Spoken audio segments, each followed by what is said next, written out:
For centuries, millions have believed Noah's Ark came to rest on Mount Ararat in modern-day Turkey. But the shocking truth is that the original mountains of Ararat have been lost to time, their true location buried beneath layers of ancient history and political upheaval. Today, we're going to uncover the entire history of these lost mountains, reveal why the location you've been taught might be completely wrong, and explore the evidence that could rewrite one of humanity's oldest stories. But before we get started, if you're new to this channel, consider hitting that like and subscribe button. Your support means we can continue producing these types of videos to help you learn something new or pass the time. Also, let us know where you're watching from and what time it is. We'd love to hear from you. So, without further ado, let's dive in, shall we? The first searchers. Snow crunches beneath heavy boots. The year is 1829.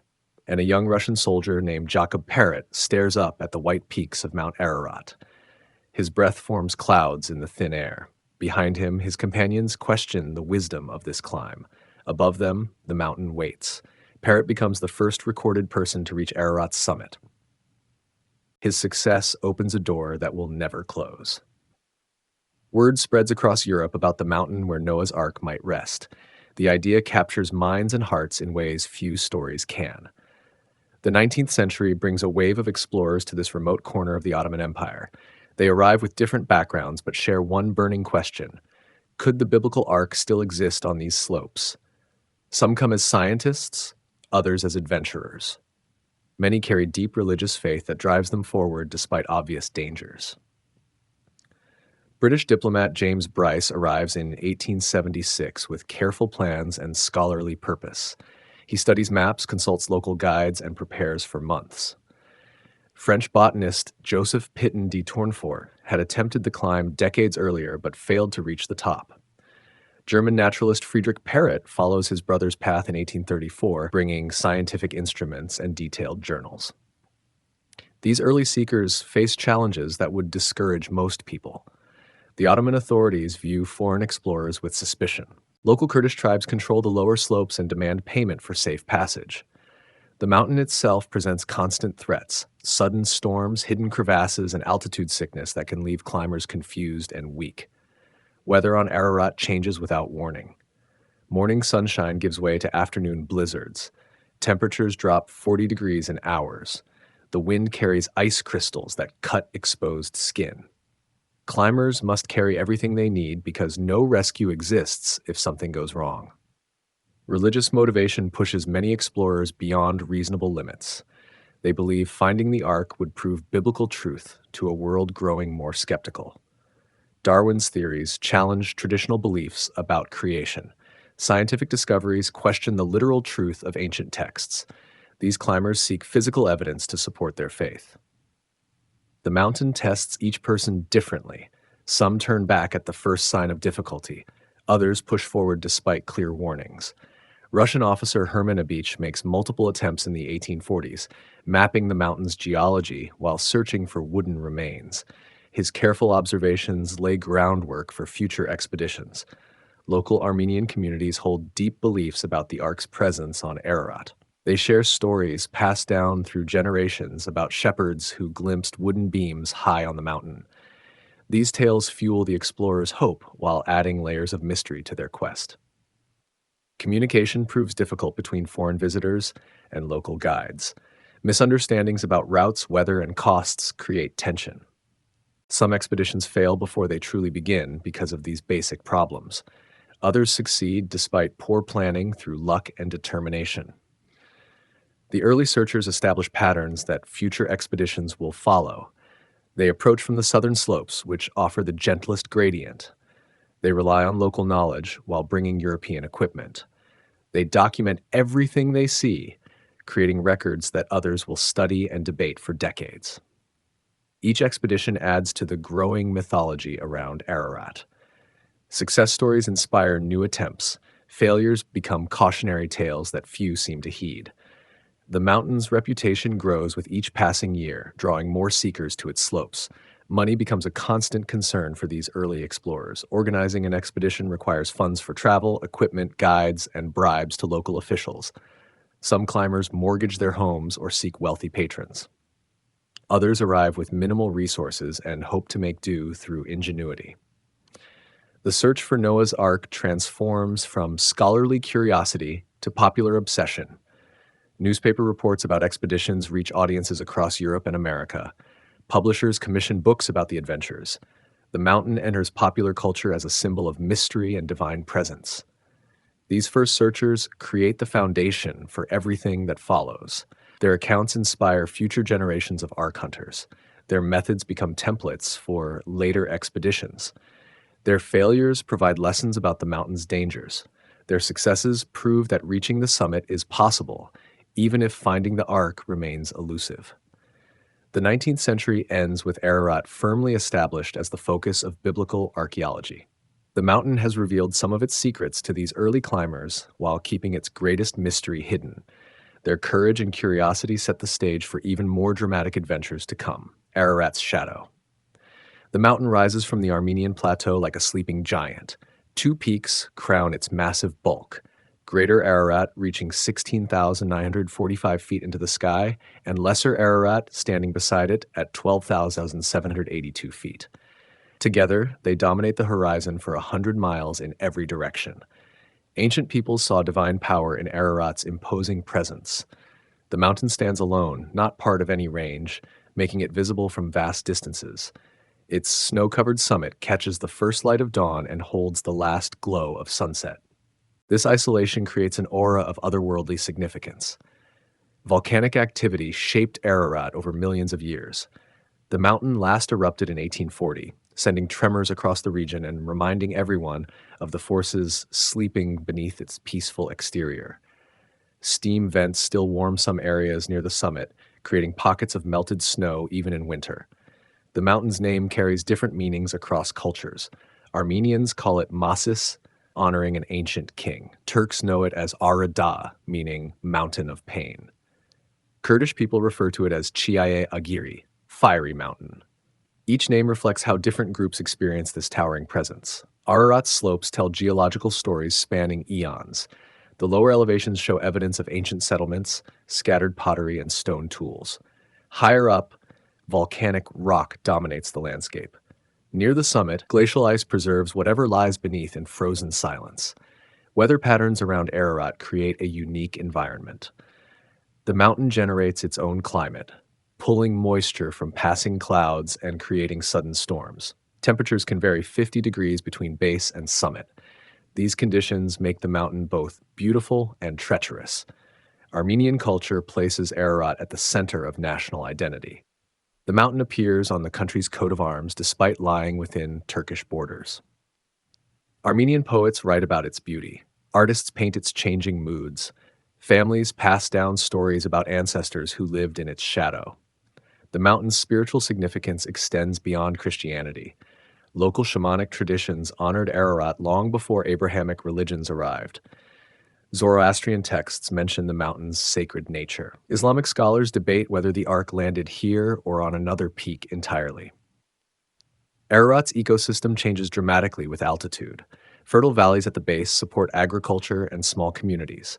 Oak forests cover the middle slopes, providing habitat for wildlife. Above the tree line, alpine meadows bloom briefly each summer.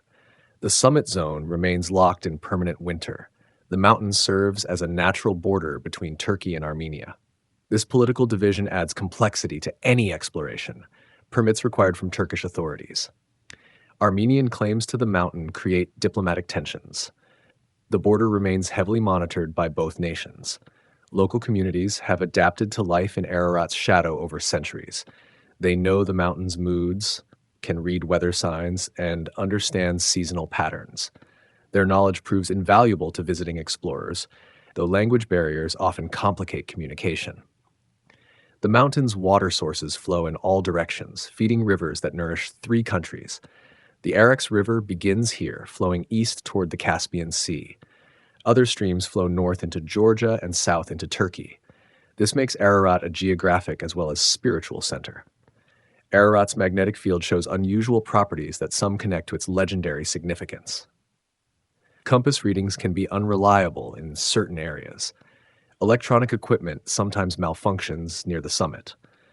Scientists attribute these effects to the mountain's volcanic composition, but mystery seekers find deeper meaning. The mountain's changing appearance throughout the day creates an almost hypnotic effect.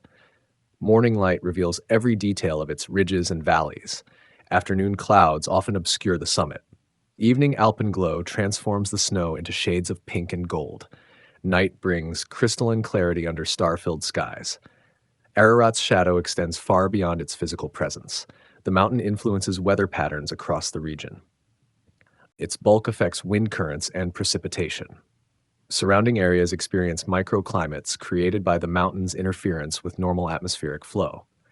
Turkish authorities maintain strict control over access to Ararat. The mountain sits in a sensitive border region where security concerns outweigh tourism potential.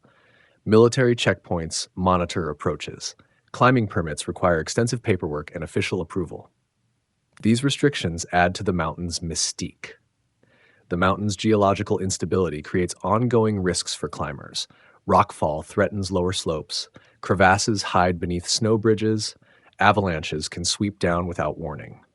These dangers have claimed lives throughout history, adding to Ararat's reputation as a beautiful but deadly destination. Ararat's cultural impact extends around the world through Armenian diaspora communities. Families who left the region generations ago still speak of the mountain with reverence. Churches display images of Ararat in their sanctuaries. The mountain becomes a symbol of lost homeland and enduring faith. The mountain's presence in biblical tradition gives it significance for billions of people who may never see it. Sunday school lessons feature Ararat as the place where life began anew after the flood. The mountain represents hope, survival, and divine protection in ways that transcend its physical reality. The ancient origins of the Ark story. Long before Genesis took its final form, flood stories flowed through ancient Mesopotamian culture like rivers through fertile plains. The earliest known version appears in the Epic of Gilgamesh, carved into cuneiform tablets around 2100 BCE. In this tale, the gods warn Utnapishtim of coming destruction and command him to build a vessel to preserve life. The Sumerian flood myth preceded even Gilgamesh by centuries. King Ziusudra receives divine warning and constructs a boat to survive the deluge. The story follows familiar patterns: divine anger, chosen survivor, animal rescue, and eventual redemption. These elements would echo through cultures across the ancient world. Mesopotamian flood narratives reflect real experiences with devastating water. The region between the Tigris and Euphrates rivers faced regular flooding that could destroy entire cities. Archaeological evidence shows layers of flood deposits in ancient settlements. These natural disasters likely inspired the mythological accounts. The Babylonian creation epic, Enuma Elish, incorporates flood themes into its cosmic story. The gods battle chaotic waters to create order from primordial chaos. Water represents both destruction and renewal, death and rebirth. These dual meanings permeate flood mythology across cultures. Ancient writers drew from common cultural wells when crafting their stories. The Akkadian Atrahasis epic, dating to 1800 BCE, tells of divine displeasure with human noise and overpopulation. The gods send a flood to reduce humanity's numbers. The hero Atrahasis saves breeding pairs of animals and survives the catastrophe. Egyptian flood myths focus on the Nile's annual inundation rather than cosmic destruction. The god Khnum molds humans from river clay. When the Nile floods, it represents divine renewal rather than punishment. This more positive view of flooding influences later flood stories in different ways. Greek mythology contributes its own flood narrative through the story of Deucalion and Pyrrha. Zeus sends a flood to destroy corrupt humanity. Deucalion builds a chest to survive the waters. After the flood recedes, he and his wife repopulate the earth by throwing stones that become people. The biblical flood story in Genesis shows clear connections to these earlier narratives. Noah receives divine warning like Utnapishtim. He builds an ark to specific dimensions. Animals enter in pairs or groups of 7. The vessel rests on a mountain after the waters recede. A bird brings evidence that land has emerged. Scholars debate whether Genesis directly borrowed from Mesopotamian sources or whether all these stories stem from common ancient traditions. The parallels are too numerous to ignore. The differences reveal how each culture adapted the basic story to reflect their own values and beliefs. Ancient audiences understood these flood stories as both historical accounts and symbolic teachings. The narratives addressed universal human concerns: divine justice, moral behavior, environmental catastrophe, and survival against overwhelming odds. They provided frameworks for understanding natural disasters and human responsibility. The flood story's power lies in its combination of cosmic scope and personal drama. The entire world faces destruction, but individual choices determine survival. This tension between universal and particular makes the story relevant across cultures and centuries. Archaeological discoveries continue to shed light on ancient flood traditions. Excavations at Ur, Babylon, and other Mesopotamian sites reveal flood deposits that may have inspired the mythological accounts. These findings suggest that historical flooding events provided raw material for the stories. The transmission of flood stories across cultures demonstrates the interconnected nature of ancient civilizations. Trade routes carried more than goods. They spread stories, beliefs, and cultural practices. The flood narrative traveled from Mesopotamia to neighboring regions, adapting to local conditions and beliefs. Ancient flood stories serve multiple functions beyond entertainment. They establish moral frameworks, explain natural phenomena, and provide hope during disasters. The survivor's faithfulness receives divine reward. The story suggests that proper behavior can ensure survival even in the face of cosmic catastrophe. The evolution of flood narratives shows how stories grow and change over time. Early versions focus on divine caprice and human survival. Later accounts emphasize moral lessons and divine justice. The biblical version adds covenant theology and promises of divine faithfulness. These ancient origins explain why the flood story resonates so powerfully across cultures. The narrative taps into deep human fears about natural disasters and moral judgment. It offers hope that faithfulness and preparation can overcome seemingly impossible challenges.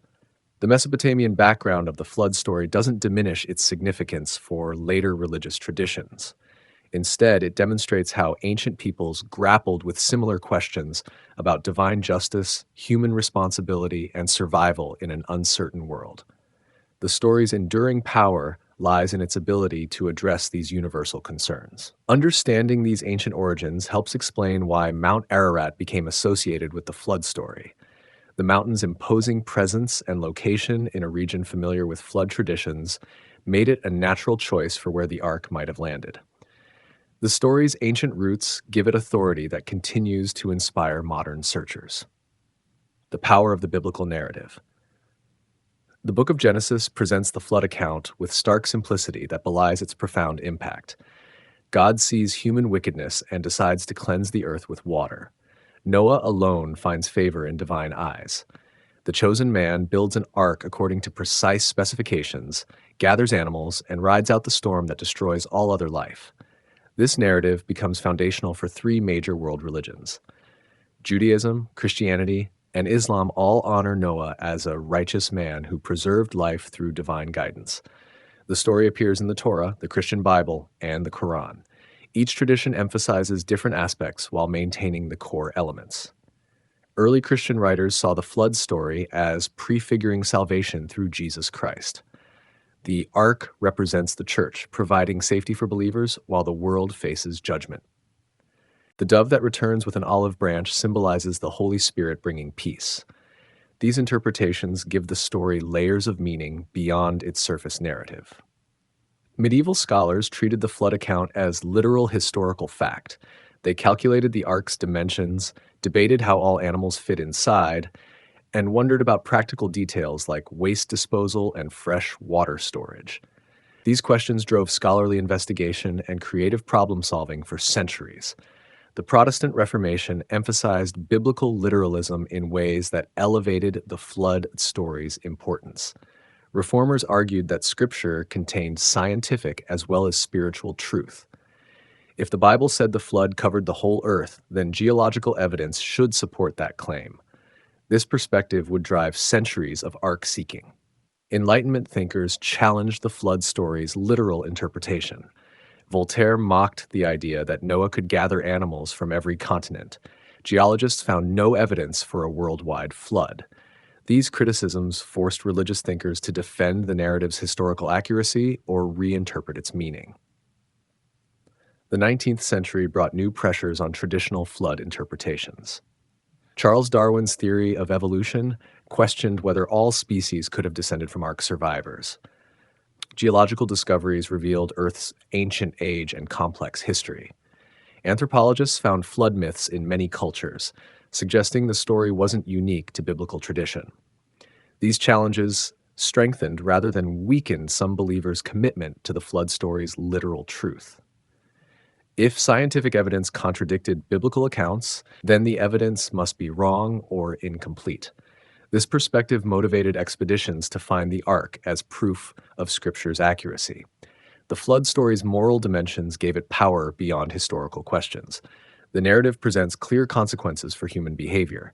Righteousness receives divine protection, wickedness brings destruction.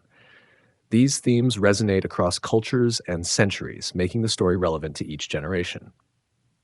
American fundamentalism in the early 20th century made flood literalism a test of Christian orthodoxy. Believers who questioned the story's historical accuracy faced accusations of undermining biblical authority. This pressure created strong motivation to find physical evidence supporting the narrative. The flood story provides a framework for understanding natural disasters as divine judgment. When earthquakes, hurricanes, or floods strike, some interpret these events through the lens of Noah's experience. The story suggests that God uses natural forces to accomplish moral purposes. Archaeological discoveries in the 20th century seem to support the flood story's ancient origins. Excavations at Mesopotamian sites revealed flood deposits that might reflect historical events behind the narrative. These findings allowed believers to maintain the story's essential truth while acknowledging its complex development. The flood story's promise of divine faithfulness offers hope during difficult times. The rainbow becomes a sign that God will never again destroy the earth with water. This covenant provides assurance that despite apparent chaos, divine purposes will ultimately prevail. The story transforms natural disasters from random events into meaningful experiences. Modern environmental concerns give the flood story new relevance. Climate change and rising sea levels echo the ancient narrative's themes of global catastrophe and human responsibility. Some see current environmental challenges as parallel to the conditions that prompted the original flood. The story's emphasis on preserving animal life resonates with conservation efforts today. Noah's careful attention to maintaining biodiversity seems remarkably modern. Environmental groups sometimes invoke the flood story to support wildlife protection and habitat preservation. The flood narrative's global scope makes it relevant to international concerns. The story presents environmental catastrophe as a worldwide problem requiring coordinated response. This perspective supports international cooperation on climate change and disaster preparedness. The story's combination of divine sovereignty and human responsibility creates a complex moral framework. God sends the flood, but Noah must respond faithfully to survive. This balance between divine action and human agency appears throughout biblical literature and continues to influence religious thought. The flood story's power lies in its ability to address fundamental human concerns about justice, survival, and divine purpose. The narrative suggests that moral behavior has cosmic significance. Individual choices affect not just personal fate, but the survival of all life. This perspective gives ordinary decisions extraordinary weight. Understanding the flood story's power helps explain why Mount Ararat attracts so many seekers. The mountain represents physical proof of the narrative's truth. Finding the Ark would validate not just ancient history, but also divine promises and moral teachings. The search becomes an act of faith as much as scientific investigation. The mountain's forbidden slopes. The Ottoman Empire's grip on Mount Ararat tightened like a fist around the 19th century. Sultan Abdulhamid II viewed foreign expeditions with deep suspicion. European explorers seeking Noah's Ark might serve as spies for rival powers.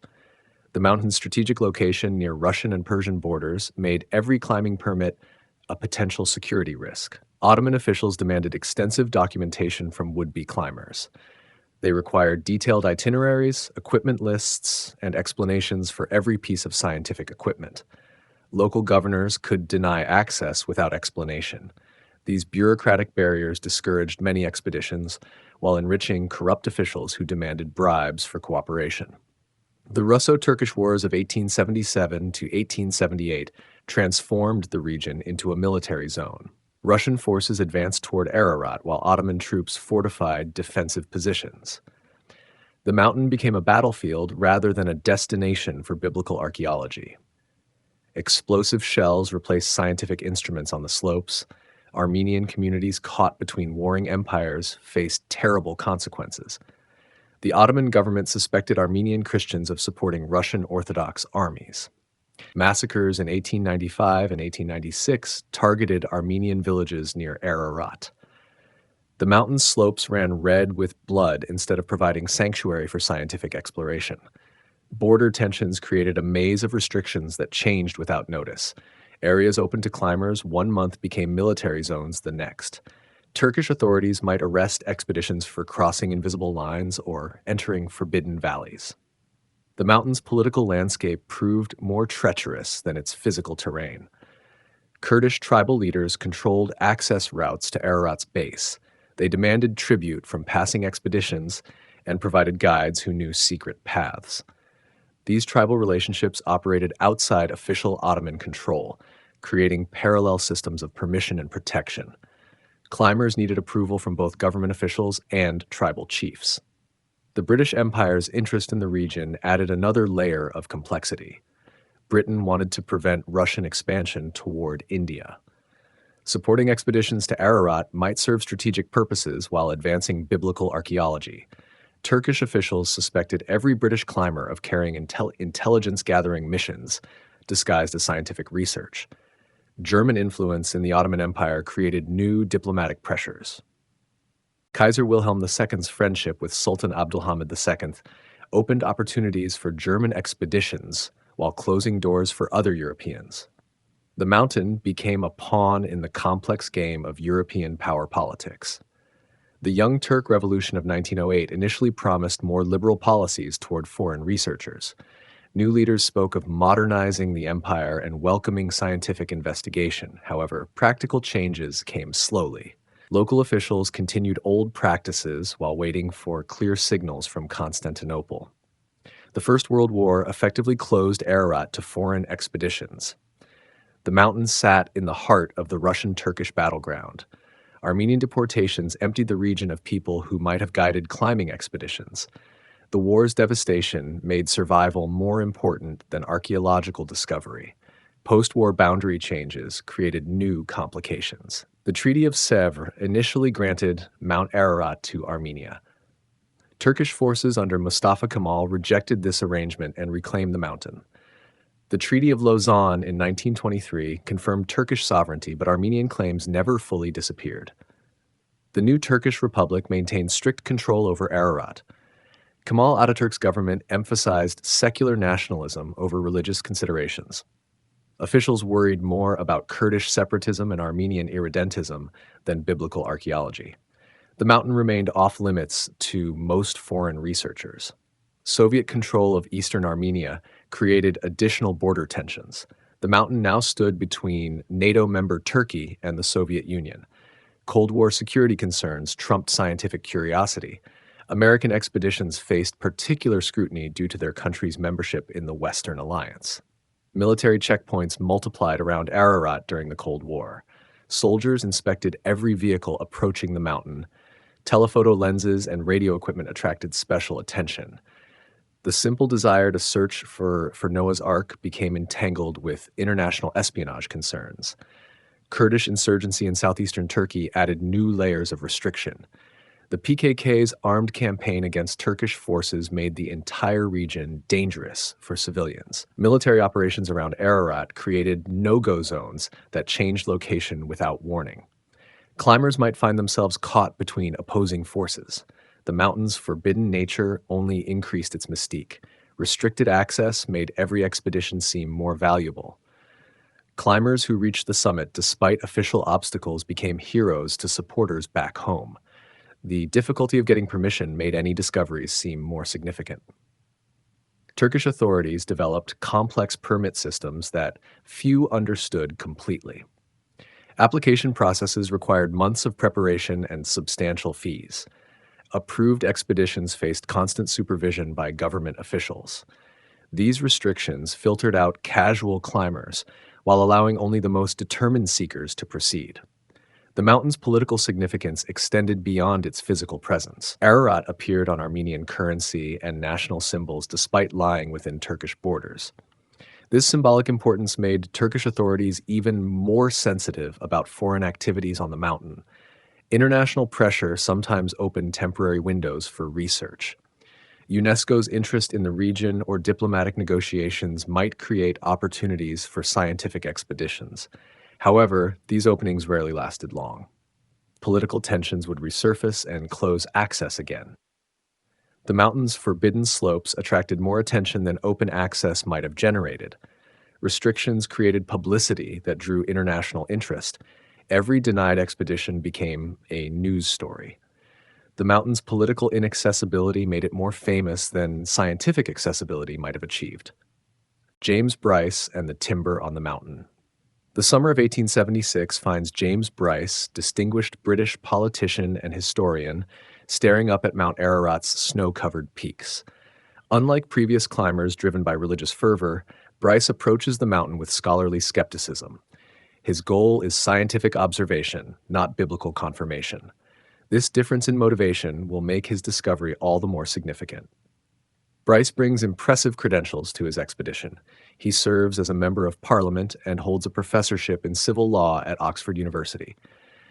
His books on the Roman Empire and American democracy have earned international acclaim. When such a respected academic decides to climb Ararat, the scholarly world takes notice. The British diplomat secures proper permits through official channels. His government position opens doors that remain closed to independent explorers. Ottoman authorities grant access partly because Britain's friendship with the Sultan provides political protection. Bryce's expedition benefits from diplomatic immunity that most climbers lack. Local Armenian guides welcome Bryce with cautious optimism. They know the mountain's dangers and appreciate working with someone who respects their knowledge. Unlike treasure hunters or religious fanatics, Bryce listens to their warnings about weather, terrain, and safe routes. This collaboration proves crucial to the expedition's success. The climb begins from the village of Agri on the mountain's northeastern slopes. Bryce's party includes Armenian guides, pack animals, and scientific equipment. They establish base camps at increasing elevations, allowing time for acclimatization. The methodical approach reflects Bryce's academic training and practical wisdom. Weather conditions challenge the expedition from the start. Summer storms on Ararat can be as dangerous as winter blizzards. Sudden temperature drops catch climbers unprepared. Bryce's party faces hail, lightning, and winds that threaten to blow them off exposed ridges. Only careful preparation and experienced guides prevent disaster. The final push to the summit requires leaving most equipment behind. Bryce and his strongest guides carry only essential supplies. They climb through the night to avoid afternoon storms. The thin air at high altitude makes every step an effort. Bryce's determination drives him forward despite physical exhaustion. At 14,000 feet, near the summit plateau, Bryce makes his historic discovery. Protruding from the ice, he finds a piece of ancient wood. The timber measures about 4 feet in length and shows signs of having been worked by human hands. Tool marks are visible on its surface. The wood appears to be gopher wood, the species mentioned in Genesis. Bryce's training as a scholar shapes his response to the discovery. He carefully documents the find's location, measures the wood's dimensions, and notes its apparent age. The timber lies far above the tree line, where no natural forest could grow. Its presence demands explanation through human agency. The wood's condition suggests great antiquity.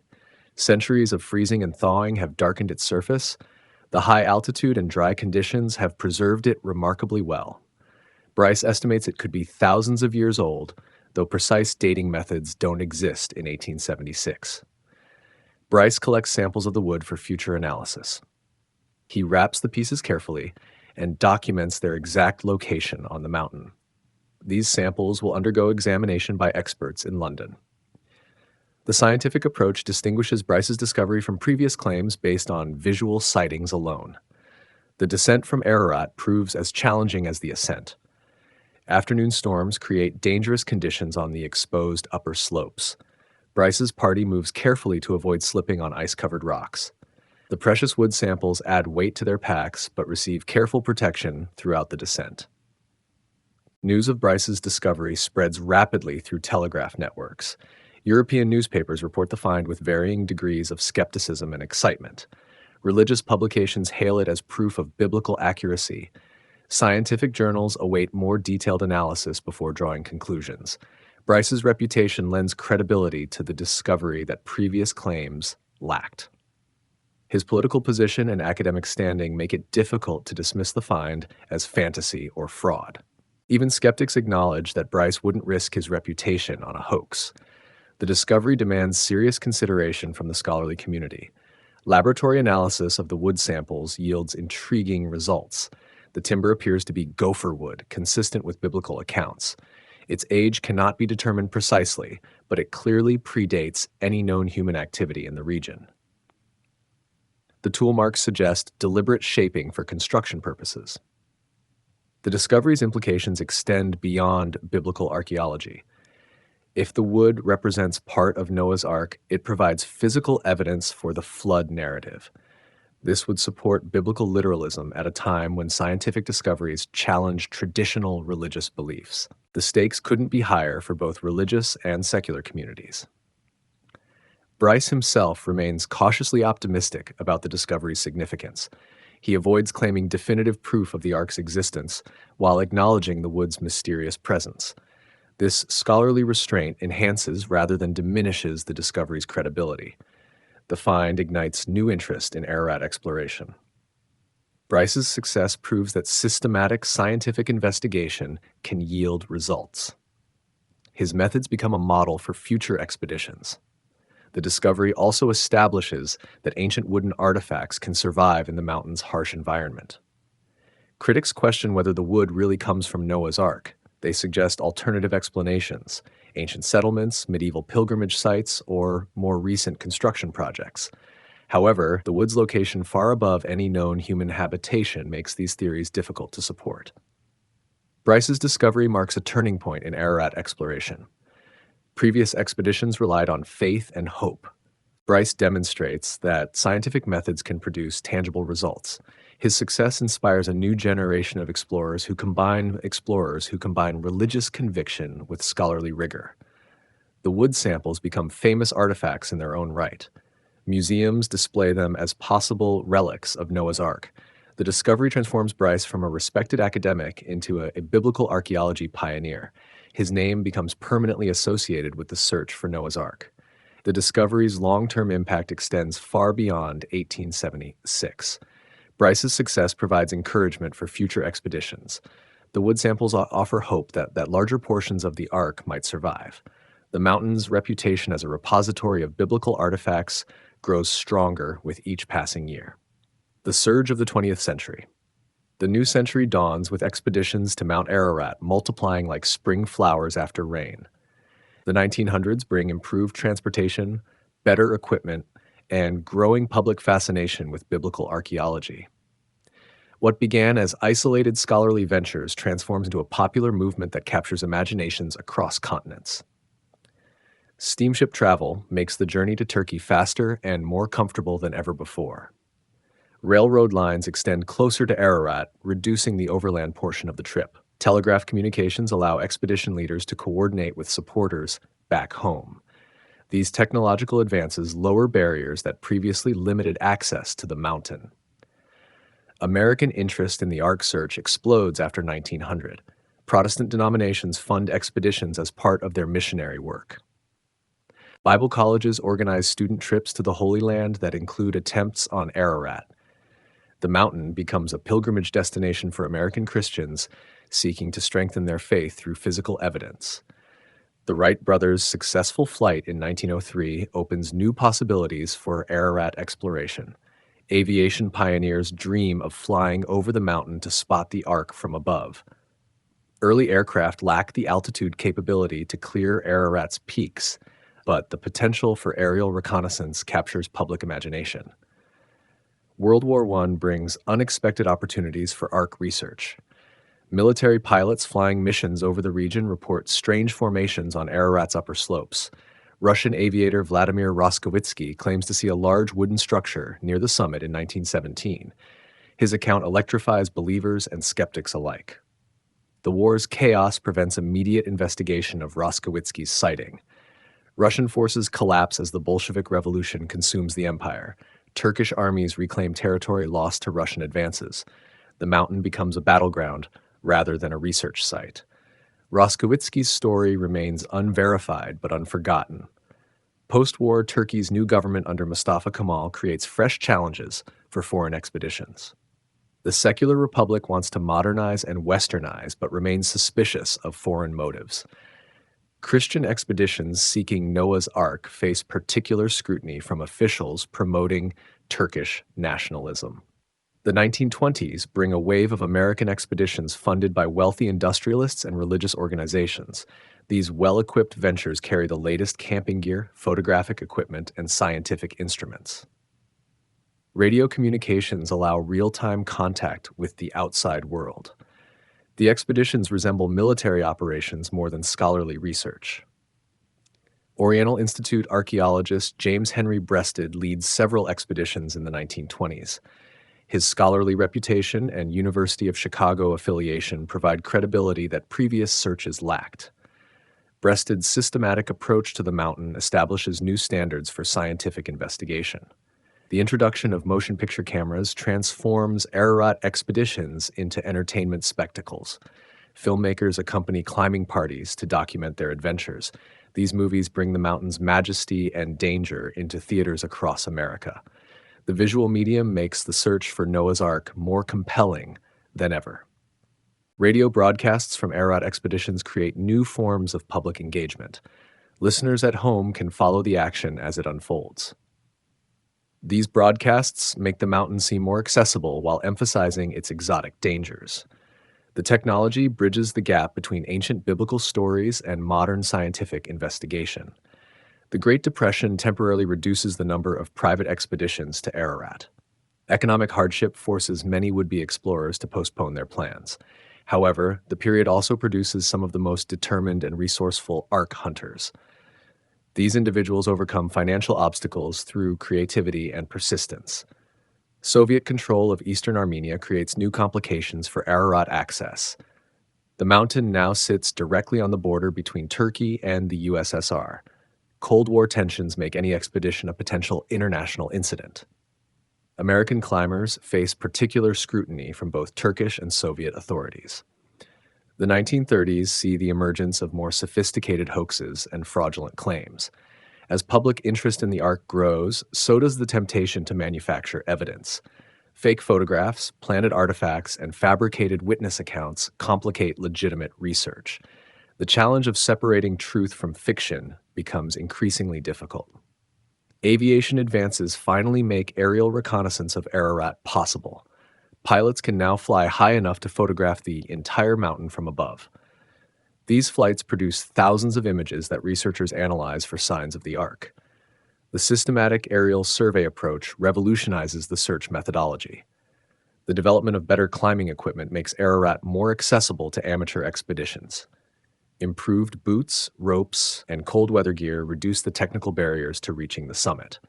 More people can now attempt the climb, though the mountain's dangers remain as deadly as ever.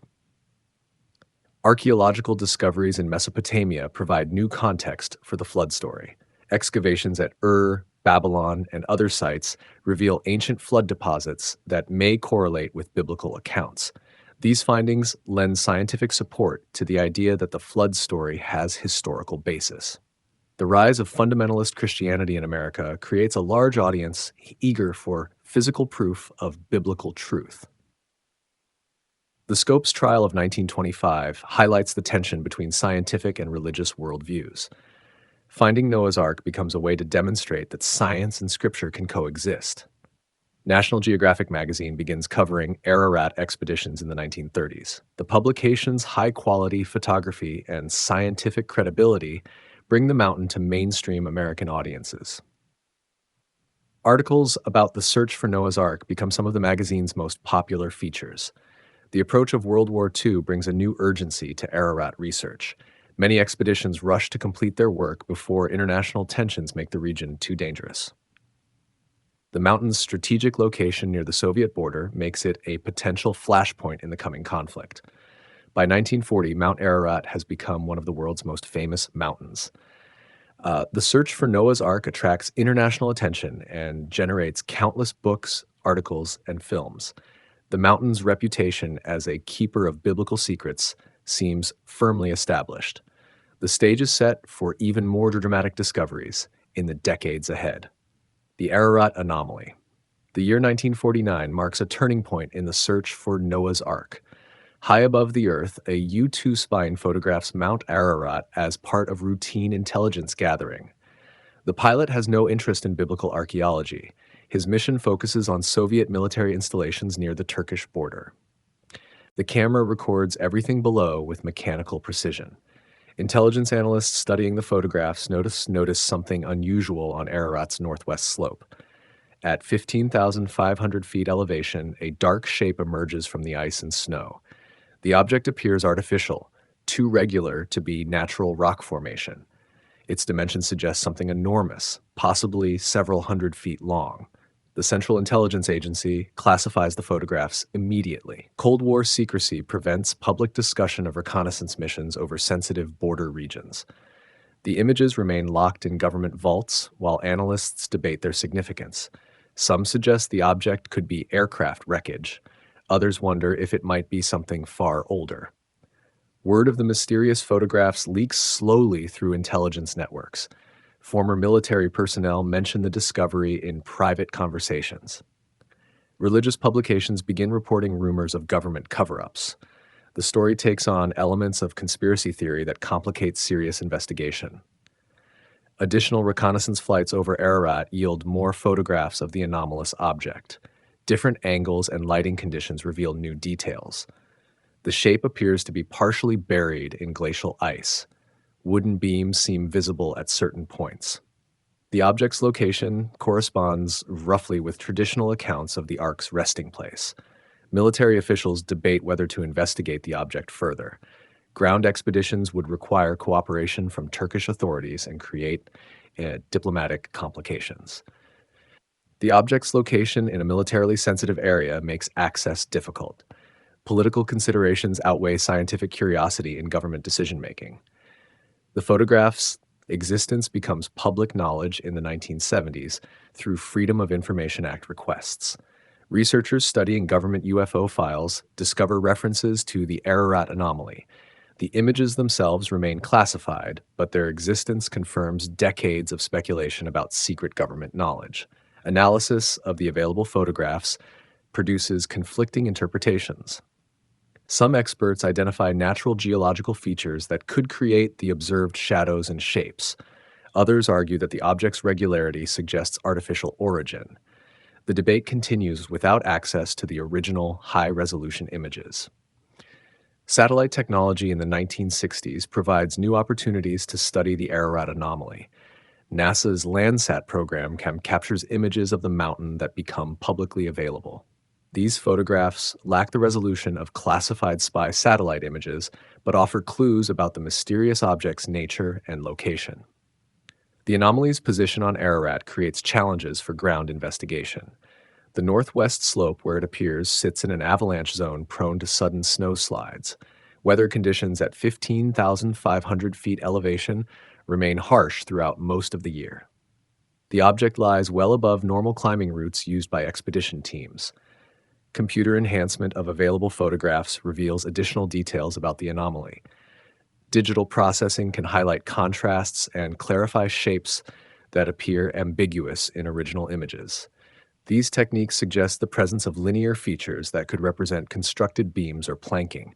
The object's apparent size matches biblical descriptions of Noah's Ark remarkably well. Genesis specifies the ark's length as 300 cubits, roughly 450 feet, using ancient measurements. The Ararat anomaly appears to measure approximately 500 feet in length. This correspondence excites believers, while skeptics note the imprecision of photographic measurements. Geological studies of Ararat's northwest slope provide context for the anomaly's location. The area shows evidence of past avalanches and rockfalls that could bury large objects. Glacial movements over centuries might explain how something could become partially buried yet remain visible. The harsh environment could preserve organic materials for millennia. The anomaly's discovery coincides with advances in aerial photography and remote sensing technology.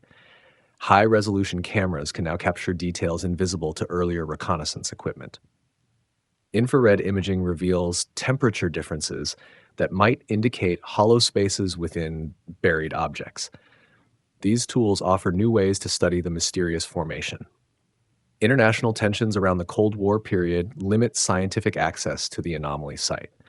The mountain's location near the Soviet border makes it strategically sensitive. American researchers face restrictions when trying to organize expeditions. Soviet scientists show little interest in investigating what they consider a Western religious obsession. The classification of reconnaissance photographs creates frustration among researchers seeking to study the anomaly. Government secrecy feeds conspiracy theories about official cover-ups of biblical evidence. Some believers argue that secular authorities want to suppress proof of religious truth.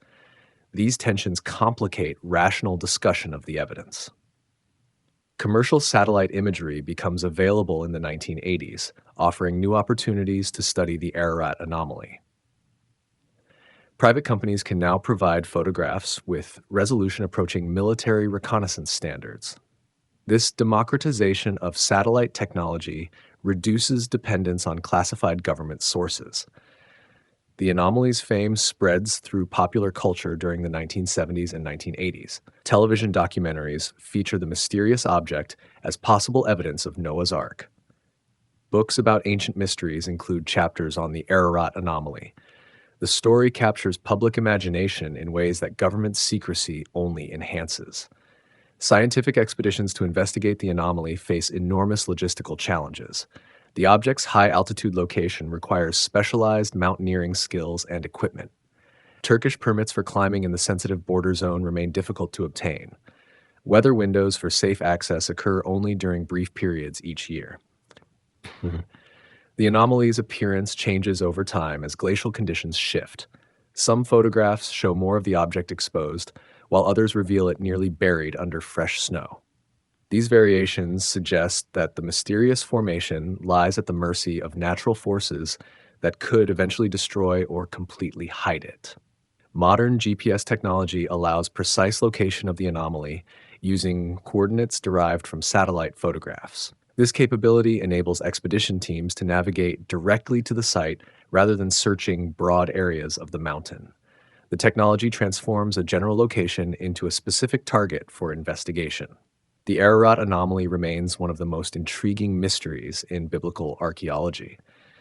Its discovery through military reconnaissance adds elements of espionage and government secrecy to the ancient story of Noah's Ark. Whether the object represents the biblical vessel, aircraft wreckage, or natural geological formation continues to drive debate and investigation. The Turkish government closes in the 1960s brings sweeping changes to Turkey's policies toward Mount Ararat. Military coups reshape the government's priorities while Kurdish unrest threatens regional stability. Foreign expeditions seeking Noah's Ark find themselves caught in cross-currents of political tension that transform the mountain from an archaeological site into a security zone. Turkey's strategic partnership with NATO complicates access to Ararat for researchers from member nations. The mountain's proximity to the Soviet border makes every expedition a potential intelligence-gathering mission.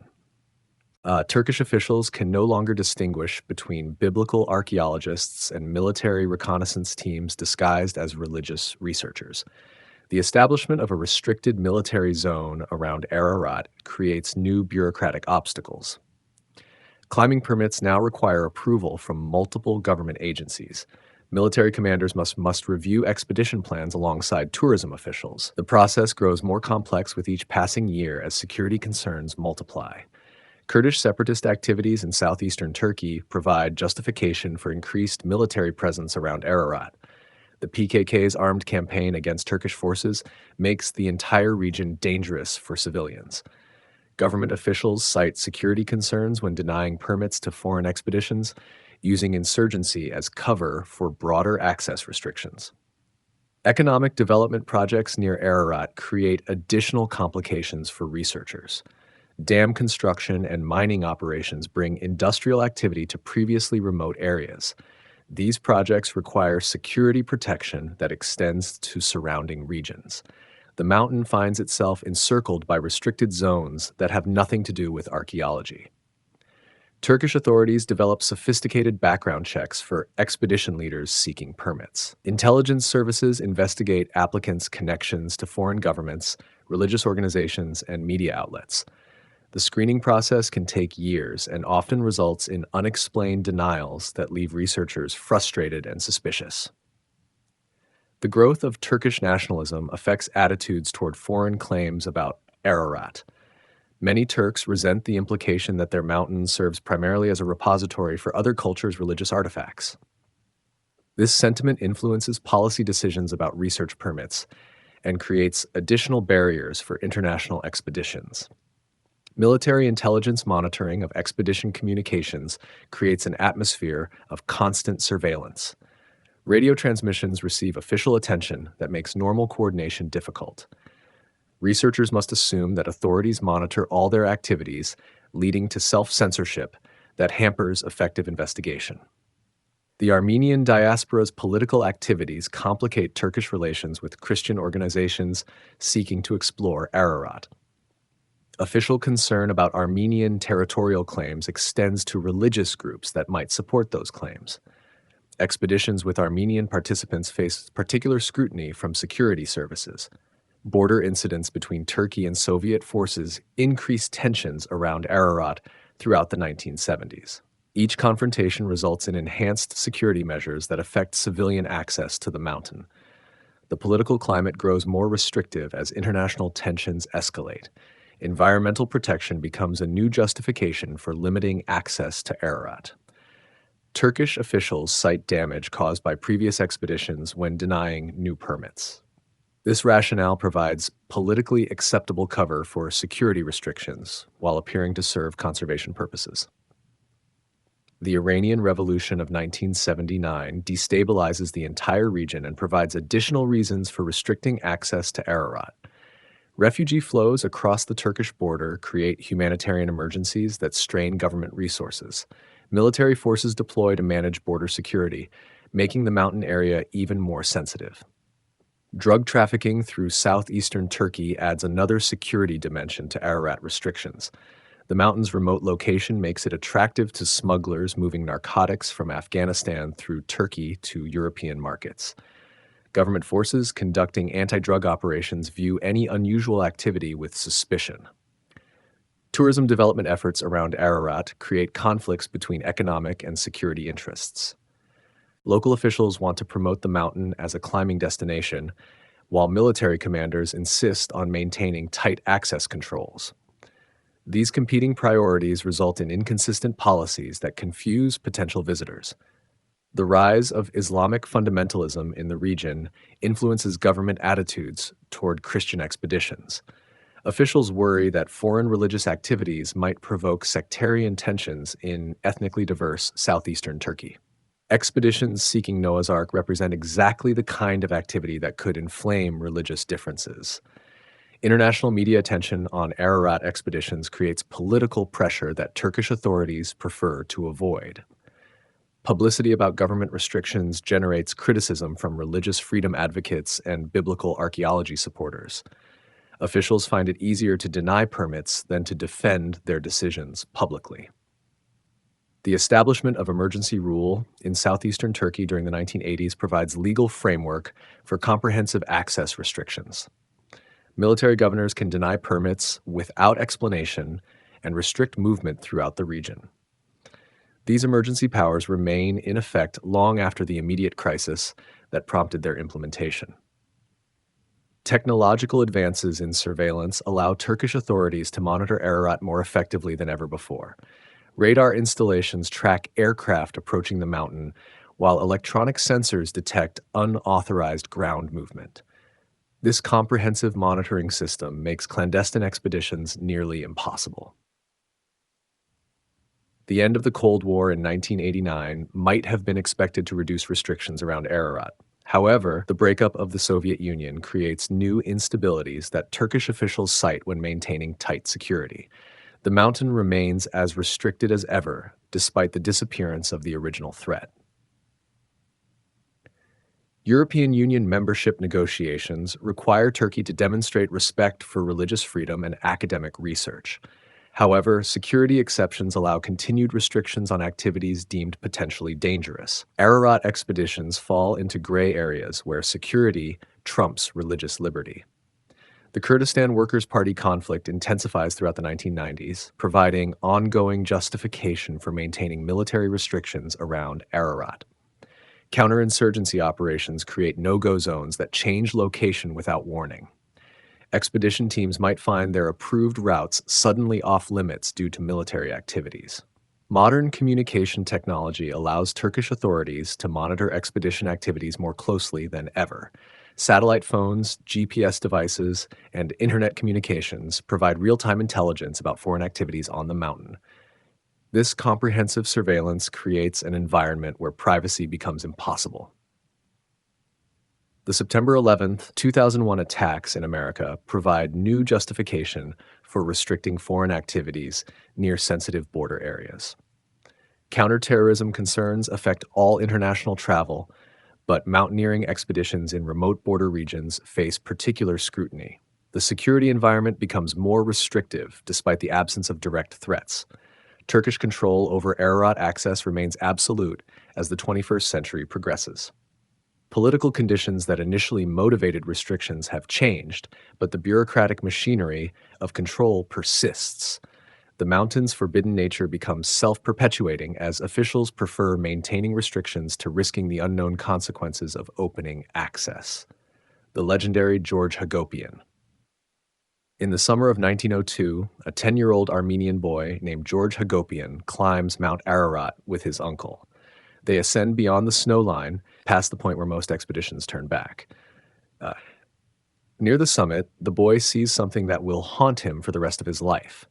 A massive wooden structure protruding from glacial ice. Young George approaches the ancient timber with the fearless curiosity of childhood. His uncle warns him to be careful, but the boy scrambles onto the wooden beams. He walks across what appears to be the deck of an enormous vessel. The wood feels solid beneath his feet, despite its obvious age. Tool marks are visible where ancient craftsmen shaped the massive timbers. The structure stretches far into the distance, much longer than any building the boy has ever seen. Sections disappear under the ice while other parts stand exposed to the mountain air. George notices that the wood has a peculiar green tint, unlike any timber he knows from the valleys below. The preservation seems remarkable given the harsh conditions. George's uncle explains that they have found Noah's Ark, the vessel described in ancient scriptures. The man shows appropriate reverence for the discovery while ensuring his nephew understands its significance. They spend several hours exploring the accessible portions before weather conditions force them to begin their descent. The boy's family receives his account with mixed reactions. Some relatives believe his story completely, viewing it as divine blessing on their faithful household. Others suggest that altitude and excitement caused hallucinations. The divided response within his own family foreshadows the skepticism George will face throughout his life. Years pass before George shares his story with anyone outside his immediate circle. The Armenian massacres of 1915 scatter his family across the globe. George eventually emigrates to America, carrying his childhood memory of the Ark like a precious but fragile treasure.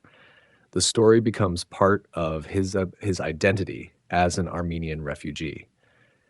George's account remains consistent through decades of retelling. He describes the same details about the wood's appearance, the structure's dimensions, and the emotional impact of the discovery. This consistency impresses listeners who expect fabricated stories to change over time. His unwavering testimony gives the account credibility. The old man begins sharing his story publicly in the 1960s, when interest in Noah's Ark reaches new heights. Magazines publish his account alongside artists' renderings based on his descriptions. Television producers interview him for documentaries about the search for biblical artifacts. George becomes a minor celebrity in certain religious circles. Researchers studying George's account note several details that seem to support its authenticity. His description of the wood's green color matches accounts from other expeditions. The location he describes corresponds with satellite imagery of anomalous objects on Ararat. His childhood perspective provides details that adult observers might have missed. Critics question how a 10-year-old child could accurately assess the age and significance of wooden structures on a mountain. They argue that childhood memories are unreliable and easily influenced by adult suggestions.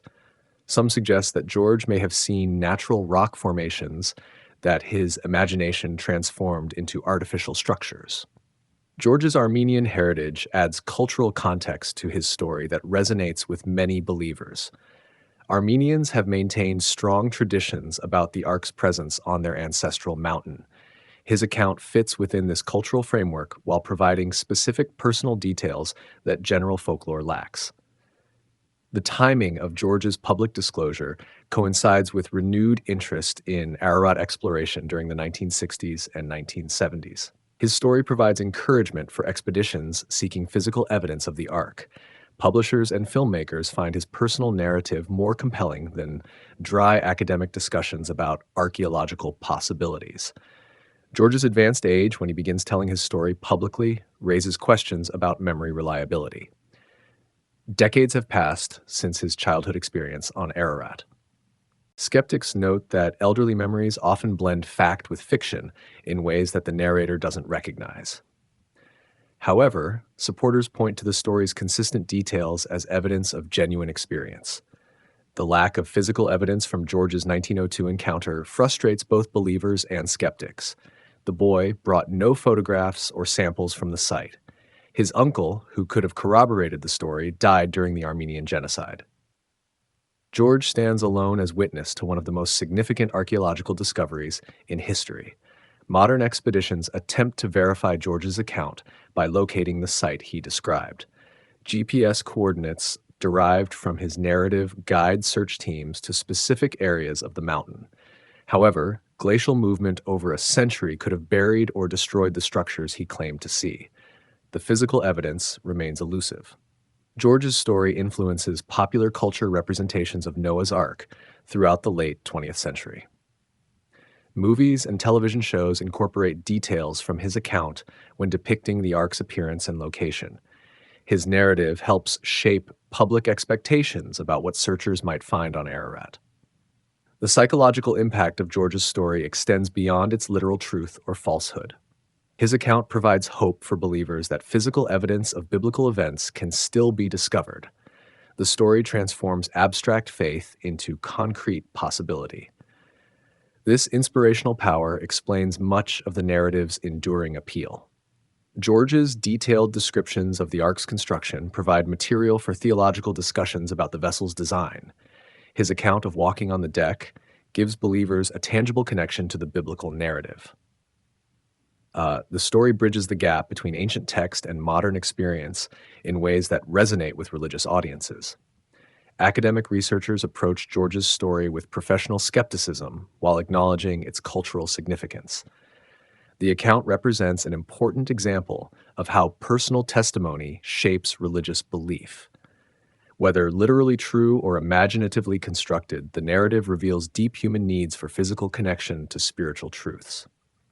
George Hagopian dies in 1972, taking his secrets to the grave. His story lives on through recorded interviews and published accounts. Modern technology might have documented his claims more thoroughly, but the mystery surrounding his narrative adds to its power. The boy who walked on Noah's Ark becomes a legend in his own right. The legacy of George's story continues to influence Ararat expeditions decades after his death. Search teams still use his descriptions when planning their routes and identifying promising locations. His account provides a human face for the abstract quest to find Noah's Ark. The boy's wonder at his discovery captures the sense of awe that drives modern seekers to risk their lives on the mountain's slopes. The rise of the evangelical expeditions. The year 1970 brought a new kind of seeker to Mount Ararat. These weren't the lone adventurers or government agents of decades past. Instead, organized groups of believers arrived with funding, equipment, and unwavering faith that God would guide them to their prize. Fernan Navarra had sparked something powerful. His 1955 discovery of ancient wood on Ararat's slopes sent ripples through Christian communities across America. Churches pooled resources, believers mortgaged homes.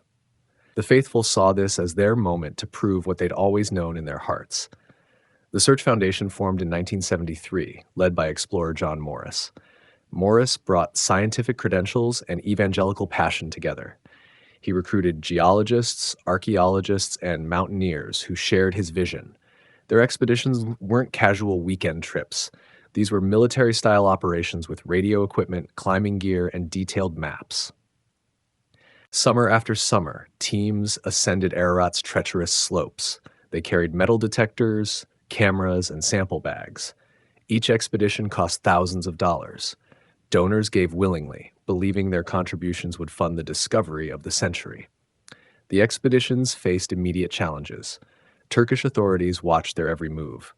Permits took months to secure. Local guides demanded high payments and often backed out at the last moment. The mountain itself seemed to resist their efforts with sudden storms and dangerous rockfall. Yet the believers pressed on. They found pieces of wood at various elevations. Some appeared ancient, weathered by centuries of ice and wind. Others looked suspiciously fresh. The teams carefully documented each discovery, photographing the wood against measuring sticks and noting exact locations. Back in America, the evidence stirred excitement. Churches organized presentations where expedition members showed slides of their finds. Books appeared with titles like The Ark on Ararat and Quest for Noah's Ark. Television programs featured interviews with the explorers. The movement attracted passionate supporters. Businessman George Jammel claimed to have climbed Ararat secretly and retrieved ark wood. He appeared on talk shows holding a piece of dark timber he called sacred wood. Later investigations revealed Jamal had never been to Turkey. His wood came from a railroad tie soaked in teriyaki sauce to age it. Real expeditions continued despite such frauds. The team led by astronaut James Irwin represented the movement's peak. Irwin had walked on the moon with Apollo 15. His fame opened doors and attracted media attention. Turkish officials granted permits they denied to others.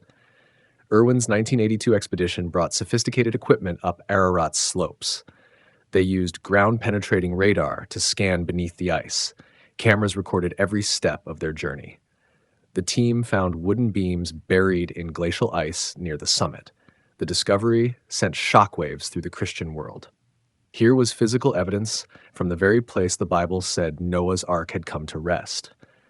The beams appeared hand-hewn, joined with primitive techniques. Carbon dating suggested they were thousands of years old. Scientists remained skeptical. They pointed out that many ancient structures had been built throughout the region.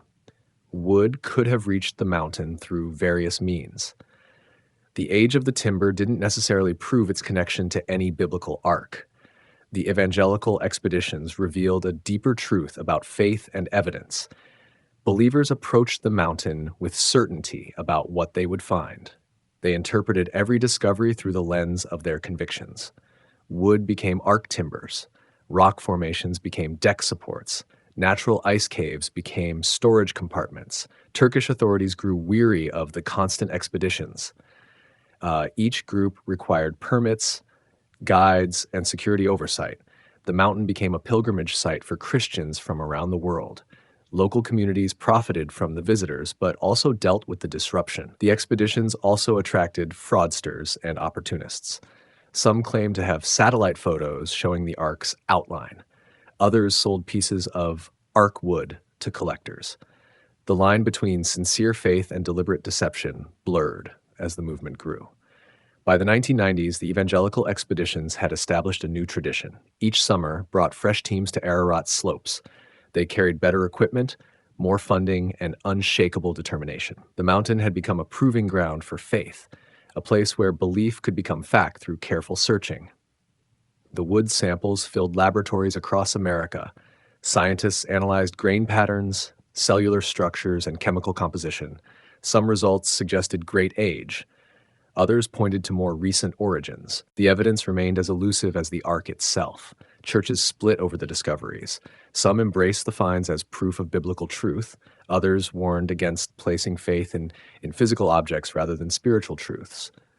The search had become as much about human nature as ancient history. The evangelical expeditions transformed Ararat from a geographical feature into a symbol. The mountain represented the intersection of faith and evidence, belief and proof. Each expedition climbed not just toward the summit, but toward vindication of their deepest convictions. Crashed helicopters and missing climbers. Mount Ararat had already claimed its first victims when the modern search began. The mountain's reputation for danger was well established among local climbers and guides. Yet the promise of discovering Noah's Ark drew searchers who underestimated the peak's deadly nature. The terrain itself presented constant threats. Ararat rises nearly 17,000 feet above sea level, high enough to cause altitude sickness in unprepared climbers. The summit sits permanently covered in ice and snow. Weather patterns change without warning, trapping climbers in blizzards that can last for days. Crevasses hide beneath innocent-looking snow bridges. Searchers have stepped through these fragile covers and plunged into dark ice caves below. The mountain's volcanic nature creates unstable rock formations that collapse under climbers' weight. Loose stones cascade down the slopes, striking anyone unlucky enough to be in their path. The first recorded fatality occurred in 1954 when a French climber fell into a crevasse near the summit. His body was never recovered. The incident should have served as a warning, but the Ark searches continued to draw risk-takers and adventure seekers. Aircraft presented new dangers as expeditions began using helicopters to reach higher elevations. The thin air at altitude reduced engine performance. Sudden wind shifts could slam aircraft into the mountainside. Landing zones were few and often treacherous. In 1969, a helicopter carrying American researchers crashed on Ararat's lower slopes. The pilot survived with serious injuries, but one passenger died in the wreckage. Turkish rescue teams took 3 days to reach the crash site. The survivors endured freezing temperatures and high winds while waiting for help. The incident revealed the mountain's isolation. Emergency services were hours away, even in good weather. Medical evacuation required specialized equipment and experienced mountain rescue teams. Most expeditions climbed without proper backup plans or emergency communication systems. Weather-related disappearances became disturbingly common. Climbers would set out for day hikes and never return. Search teams would find their equipment scattered across the mountainside, blown away by hurricane-force winds. Bodies sometimes emerged from glaciers years later, preserved by the ice, but offering no clues about their final moments. The 1970s brought more sophisticated expeditions and deadlier accidents. Teams used motorized equipment to haul heavy loads up the mountain. Snowmobiles broke through ice and sank into hidden pools. Generators filled enclosed spaces with carbon monoxide, causing expedition members to lose consciousness. One particularly tragic incident involved a team of Turkish climbers in 1973. They established a base camp at 12,000 feet and planned to spend a week searching for Ark remains. A sudden storm buried their campsite under 6 feet of snow. Rescue teams found the camp 3 days later, but all 5 climbers had suffocated in their collapsed tents. The international expeditions of the 1980s brought new types of accidents. Teams carried sophisticated electronics up the mountain, including metal detectors and ground-penetrating radar. Lightning strikes destroyed equipment and injured operators. One researcher suffered severe burns when his metal detector attracted a lightning bolt during a summit storm. Missing persons cases multiplied as more searchers attempted solo climbs. Some believed they could find the Ark by following divine inspiration rather than established climbing routes. These individuals often departed without informing guides or authorities about their plans. Their disappearances weren't discovered until days or weeks later. The mountain's political situation added human dangers to natural ones. Turkish military patrols sometimes mistook expedition members for smugglers or terrorists. Several climbers were detained at gunpoint and held for questioning. Others were ordered to leave the mountain immediately, forcing them to descend dangerous routes in darkness. Equipment failures proved especially deadly in Ararat's harsh environment. Climbing ropes frayed in the cold and snapped under load. Tents collapsed in high winds, leaving occupants exposed to killing temperatures. Water purification systems failed, forcing climbers to drink contaminated snowmelt that caused severe illness. The psychological toll of failed expeditions also contributed to accidents. Searchers who invested years and thousands of dollars in finding the Ark sometimes took desperate risks when their permits were about to expire.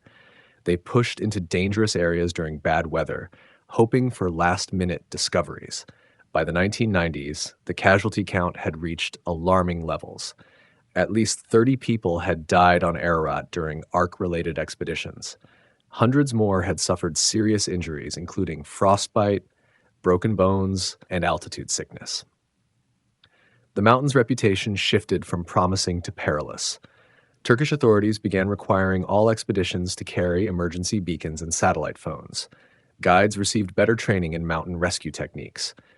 Medical evacuation procedures improved, though the mountain's remoteness still meant help could be hours away.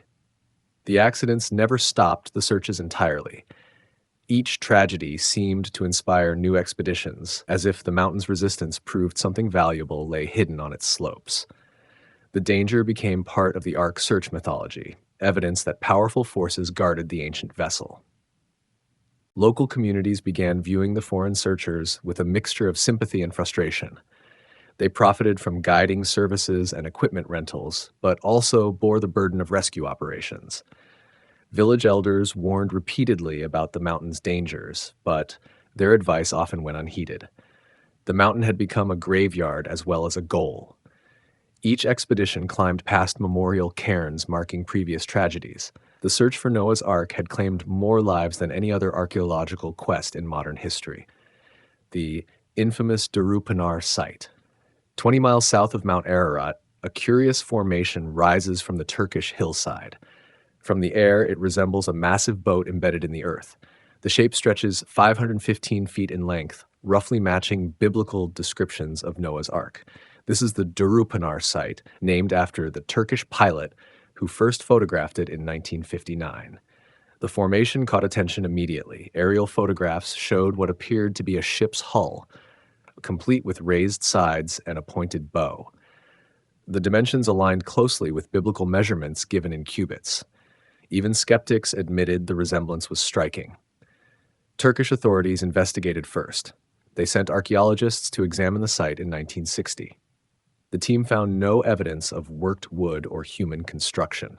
Their report concluded the formation was natural, created by geological processes over thousands of years.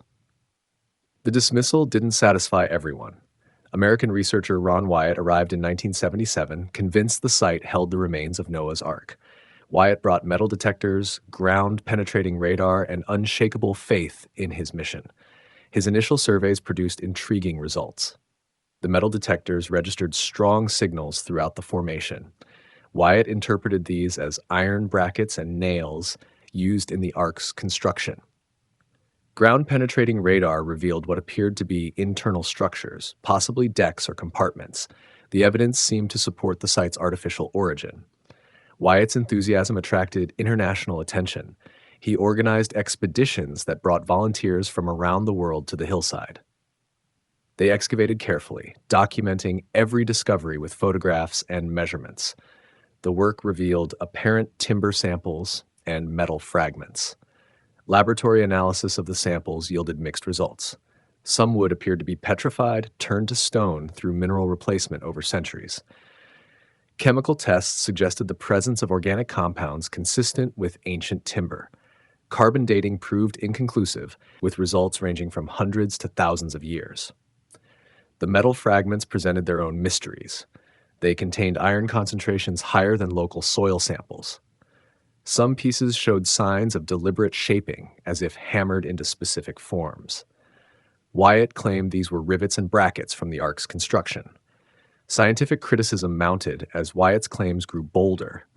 Geologists pointed out that the formation sat in a known landslide zone. The boat-like shape could easily result from natural erosion and settling. The metal concentrations might come from mineralization processes common in the region. Wyatt responded by inviting more researchers to examine the site. He organized symposiums where supporters presented evidence for the site's artificial origin. The events drew hundreds of attendees, including both believers and skeptics. Debates grew heated as interpretations clashed. The Turkish government initially supported Wyatt's research. They designated the site as a national park and erected signs identifying it as Noah's Ark. Tourism increased as his visitors came to see the famous formation. Local communities benefited from the influx of pilgrims and researchers. However, official support wavered as scientific opposition intensified. Turkish archaeologists repeated their earlier conclusions, finding no evidence of human construction.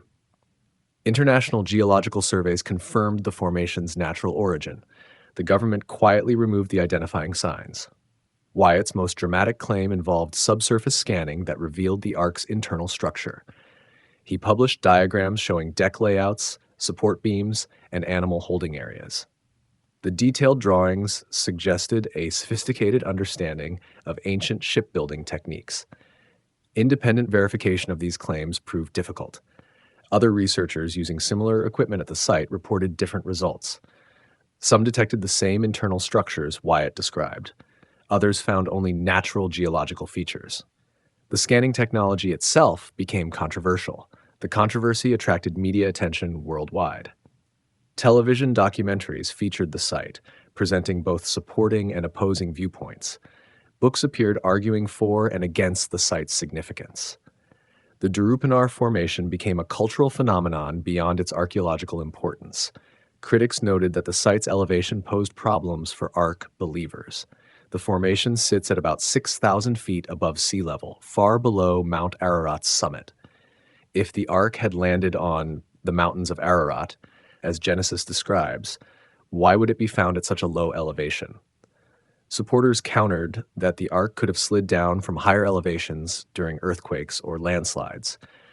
They pointed to the formation's current position in a natural drainage channel. The vessel might have moved gradually over centuries, coming to rest at its present location. The debate also revealed cultural tensions about archaeological interpretation. Western researchers often approached the site with preconceptions about biblical history. Local Turkish scholars emphasized scientific methodology over religious considerations. The clash highlighted different approaches to evidence and proof. By the 1990s, the scientific consensus had solidified against the site's artificial origin. Major archaeological organizations rejected claims about the formation's connection to Noah's Ark. University geology departments used the site as a case study in how natural processes could create misleading formations. Despite scientific rejection, believers continued visiting the site. They organized pilgrimages that combined religious devotion with amateur archaeology. Some still collected samples and conducted their own tests. The site became a touchstone for faith-based archaeology. The Darupanar Formation remains a curiosity that attracts visitors from around the world. Its boat-like shape continues to inspire wonder and debate. Whether natural or artificial, the site represents humanity's desire to find physical evidence for ancient stories. The controversy surrounding the site revealed deeper truths about belief and evidence. People see what they want to see, especially when examining ambiguous phenomena. The formation serves as a mirror, reflecting the observer's own convictions about history and faith. Scientific analysis and shaky evidence. When claims about Noah's Ark discoveries reached scientific institutions, researchers approached them with standard archaeological methods. Carbon dating, geological surveys, and chemical analysis became tools for examining the evidence. The results rarely matched the expectations of Ark hunters. Carbon dating presented the first challenge. Wood samples from various Ararat expeditions yielded dates ranging from modern to several thousand years old. The oldest samples reached back to medieval times, far short of the biblical timeline. Even these dates didn't prove the wood's connection to any ancient vessel. The dating process itself became controversial. Ark hunters argued that extreme conditions on Ararat might have contaminated samples, making them appear younger than their actual age. They suggested that volcanic activity or mineral deposits could have introduced modern carbon into ancient wood. Scientists responded that contamination typically makes samples appear older, not younger. The carbon dating process accounts for most environmental factors that might skew results. Multiple independent laboratories tested the same samples and reached similar conclusions about their age. Geological analysis of the Darupanar site revealed natural formation processes. The boat-like shape resulted from sedimentary layering in an ancient lake bed. Tectonic activity had tilted and compressed the layers, creating the appearance of a hull. Similar formations exist throughout the region. The site's composition matched local geological patterns. Core samples showed the same rock types found in nearby hillsides. No foreign materials suggested construction from imported timber. The formation's internal structure followed natural stress patterns rather than designed architecture. Chemical analysis of supposed metal artifacts yielded unexpected results. Most samples contained iron concentrations only slightly higher than background levels. The metal existed as natural minerals rather than worked iron. Spectrographic analysis found no evidence of ancient smelting or forging techniques. Some samples did contain unusual chemical signatures. These typically resulted from mineralization processes that concentrated metals in specific areas. Groundwater carrying dissolved minerals could create metal deposits that mimicked artificial objects. The chemistry supported natural rather than human origins. Wood identification became another area of scientific scrutiny. Samples from various expeditions represented different tree species, some native to the Ararat region and others from distant locations. The diversity suggested multiple sources rather than a single ancient structure. Microscopic analysis revealed details about the wood's history. Growth rings showed patterns consistent with trees that lived in the region's climate. Cellular structures remained intact, indicating relatively recent preservation. Ancient wood typically shows more degradation and mineral replacement. The preservation itself raised questions. Wood exposed to Ararat's harsh conditions for thousands of years should show extreme weathering. Instead, many samples appeared relatively fresh. Some retained bark and showed signs of recent cutting rather than ancient exposure. Archaeological context presented additional problems. Legitimate ancient sites contain multiple types of evidence beyond just wood or metal. Pottery shards, tools, and other artifacts typically accompany major structures. The Ark sites produced only ambiguous material that could have natural explanations. Radiocarbon dating of organic materials near the sites yielded inconsistent results. Some samples suggested human activity in the region during various historical periods. Others showed no evidence of ancient occupation.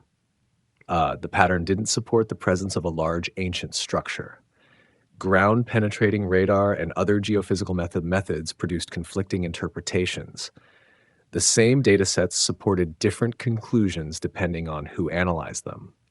Ark hunters saw internal structures and architectural features. Geologists identified natural rock formations and soil boundaries. The technology itself had limitations in Ararat's environment. Frozen ground and mineral deposits interfered with radar signals. Rocky terrain created false echoes that mimicked artificial structures. Proper interpretation required extensive experience with the equipment and local conditions. Scientific peer review became the ultimate test for Ark claims. Research submitted to archaeological journals underwent scrutiny by independent experts. The review process consistently found methodological flaws, insufficient evidence, or alternative explanations for the reported discoveries. The lack of peer-reviewed publications became a significant issue. Most Ark research appeared in religious publications or self-published books rather than scientific journals. The academic community couldn't evaluate claims that weren't presented through proper channels. International archaeological organizations issued statements about the Ark searches. They emphasized the need for rigorous methodology and independent verification. The organizations expressed concern about promoting unsubstantiated claims as historical fact. The scientific consensus remained clear. No credible evidence supported the existence of Noah's Ark on Mount Ararat or any other location. The analysis revealed natural processes that could account for all reported discoveries. The search had produced interesting geological specimens, but no archaeological artifacts. Yet the scientific rejection didn't end the searches. Believers questioned the methods, the motives, and the competence of the researchers. They argued that conventional archaeology couldn't adequately address supernatural or biblical phenomena. The debate revealed fundamental differences about the nature of evidence and proof. Some scientists acknowledged the cultural importance of the Ark story while maintaining skepticism about physical evidence. They recognized that faith and science operate in different domains. The search for Noah's Ark represented humanity's desire to bridge those domains, even when the evidence didn't support the connection. The scientific analysis ultimately raised more questions than it answered. How do we evaluate claims that challenge conventional understanding? What standards of evidence apply to religiously significant sites? The Ark searches forced researchers to examine their own assumptions about archaeology and proof. The Armenian connection for Armenians. Mount Ararat represents more than a geographical landmark. The mountain appears on their national coat of arms, towers over their cultural imagination, and connects them to their most ancient stories. The relationship between Armenians and Ararat runs deeper than any modern search for Noah's Ark. The mountain dominated the Armenian homeland for millennia. Ancient Armenian kingdoms flourished in its shadow, building cities and temples that looked up toward its snow-capped peak. The mountain provided water for irrigation, stone for construction, and a sense of permanence in an often turbulent region. Armenian folklore placed Noah's Ark on Ararat long before modern expeditions began.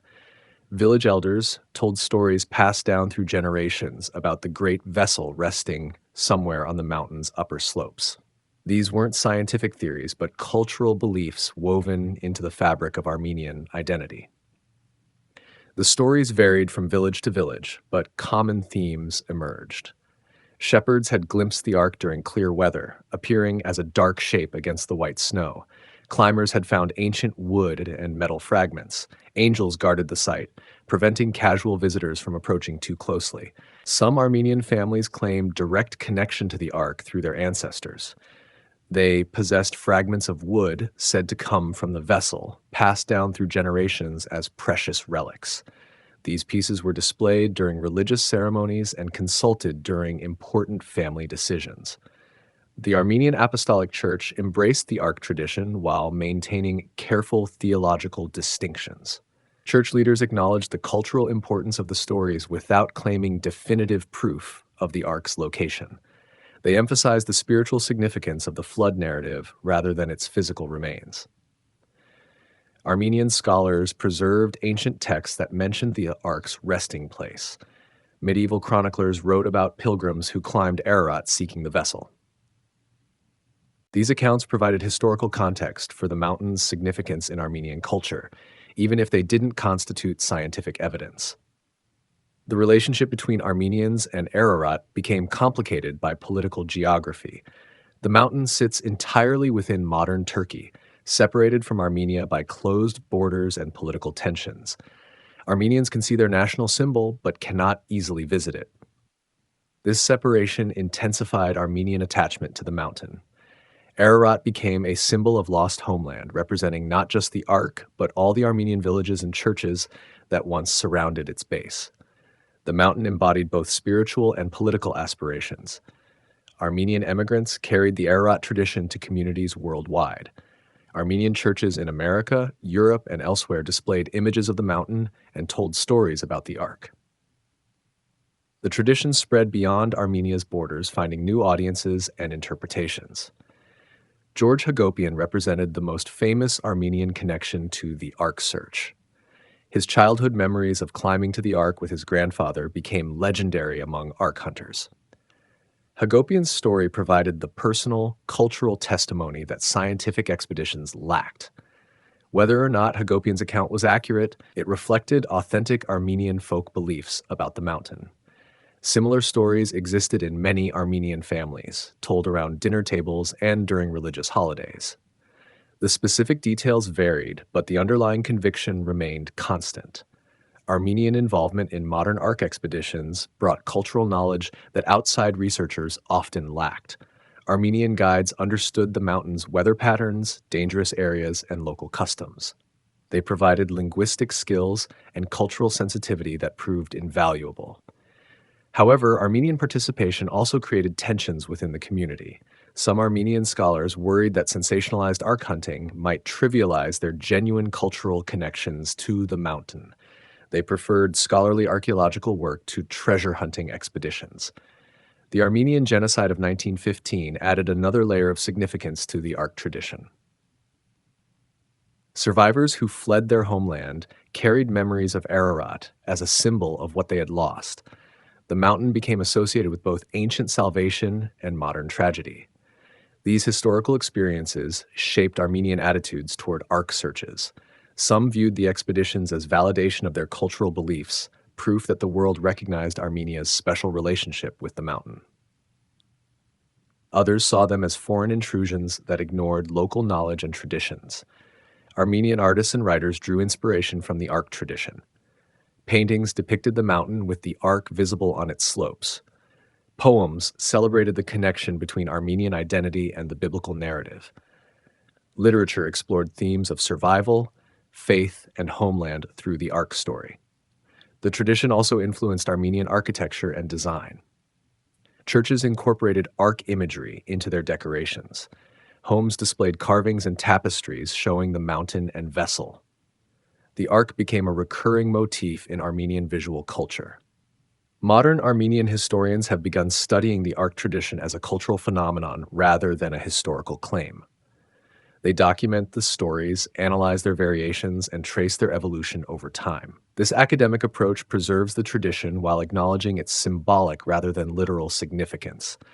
The Armenian connection to Noah's Ark reveals how ancient stories become intertwined with ethnic identity. The mountain and its legendary inhabitant provided Armenians with a sense of chosenness, a belief that their homeland held special significance in divine history. This connection persists despite political changes and geographical separation. Armenian communities worldwide continue to claim Ararat as their own, regardless of current borders or government policies. The mountain remains Armenian in cultural, if not political terms. The Ark tradition also demonstrates how religious narratives can become ethnic markers. For Armenians, belief in the Ark's presence on Ararat distinguishes them from their neighbors and connects them to ancient biblical history. The tradition serves both spiritual and cultural functions. Contemporary Armenian scholars continue to explore their people's relationship with the mountain. They collect oral histories, analyze ancient texts, and document artistic representations of the Ark tradition. This work preserves cultural memory while acknowledging the complex relationship between faith and evidence, politics, propaganda, and faith. The search for Noah's Ark never existed in a political vacuum. From the moment Russian soldiers first climbed Ararat in the 19th century, the expeditions became entangled with national interests, religious agendas, and propaganda campaigns. The mountain's location at the crossroads of empires made every search inherently political. The Ottoman Empire initially viewed Western expeditions with suspicion. European explorers represented potential spies or advance agents for colonial expansion. Officials granted permits reluctantly and assigned guards to monitor foreign activities. The Ark searches became diplomatic negotiations as much as archaeological expeditions. World War I transformed the region around Ararat into a battlefield. Russian forces occupied the mountain briefly, conducting their own searches while fighting Turkish troops. The war created chaos that some claimed destroyed evidence of the Ark's location. Others suggested that wartime searches had been more successful than peacetime efforts. The Armenian genocide occurred in the shadow of Mount Ararat. Turkish forces systematically eliminated Armenian communities that had lived around the mountain for centuries. The tragedy severed traditional connections between local populations and the Ark stories they had preserved. The new Turkish Republic adopted different policies toward Ark searches. Mustafa Kemal Ataturk's government emphasized modernization and secular governance. Biblical archaeology conflicted with the new national identity that looked toward Europe rather than ancient Middle Eastern traditions. Soviet interest in the Ark searches reflected Cold War tensions. American expeditions to Ararat were seen as potential intelligence gathering operations. CIA involvement in some searches confirmed these suspicions. The mountain became a front in the broader ideological struggle between East and West. The 1960s brought new political complications.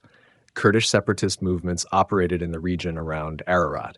Turkish military forces maintained high security levels that complicated expedition planning. Researchers found themselves caught between competing armed groups and government forces. American evangelical expeditions carried implicit political messages. They represented American Christianity's confidence and resources during the Cold War period. Success in finding the Ark would validate not just biblical faith, but American cultural superiority. The searches became expressions of soft power. Turkish authorities recognized the propaganda value of the Ark searches. Successful expeditions would attract international attention and tourism to the region. The government supported some searches while maintaining security concerns about foreign researchers operating near sensitive borders. The Iranian Revolution of 1979 changed regional dynamics around Ararat. The mountain sits close to the Iranian border, making expeditions potential security risks. Revolutionary guards sometimes fired on climbers they mistook for infiltrators. The search for Noah's Ark became literally dangerous due to political tensions. Religious politics within Christianity also influenced the expeditions.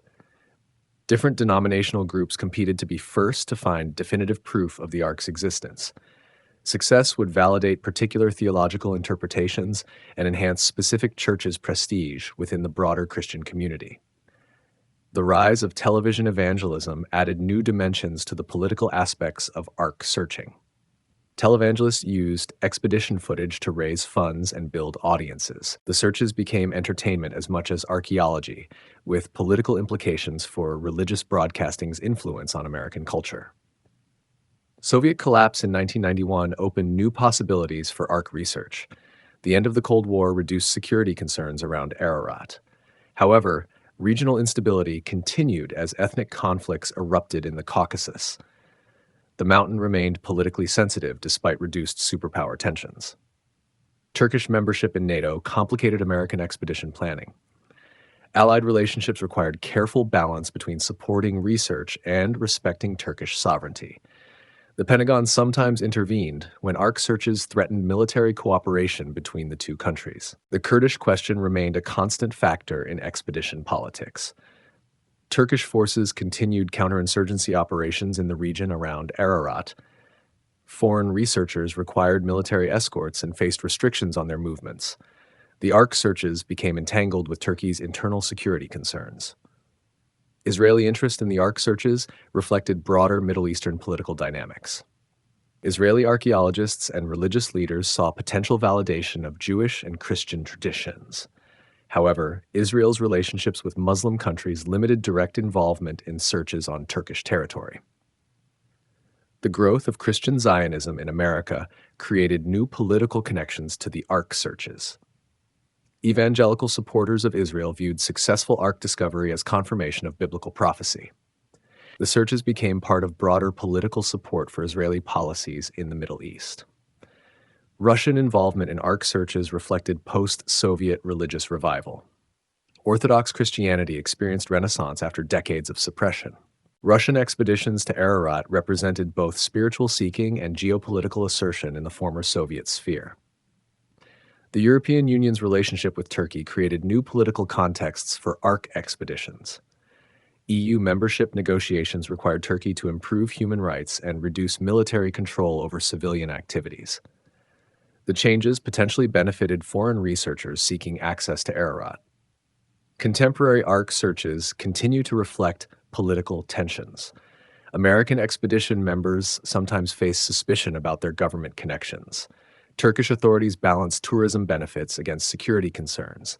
The mountain remains a place where faith meets politics in complex ways. The propaganda value of Ark discoveries extends beyond religious communities. National pride, cultural validation, and international prestige all depend on successful expeditions. The searches represent competitions between different worldviews and political systems. Media coverage of Ark expeditions often reflects political biases. Western journalists emphasize religious freedom and scientific inquiry. Regional media focuses on sovereignty and cultural authenticity. The same expeditions generate different narratives depending on political perspectives. The continuing search for Noah's Ark demonstrates how ancient stories remain relevant to contemporary politics.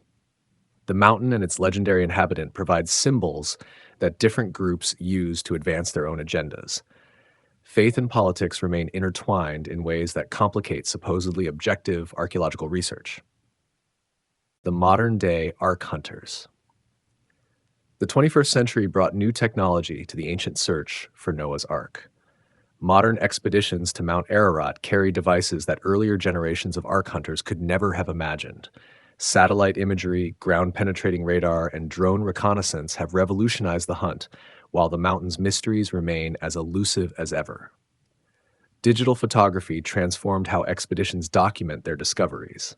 High-resolution cameras capture details that film photographers might have missed. GPS devices record exact locations of findings. Computer databases store and analyze expedition data in ways that were impossible during the analog era.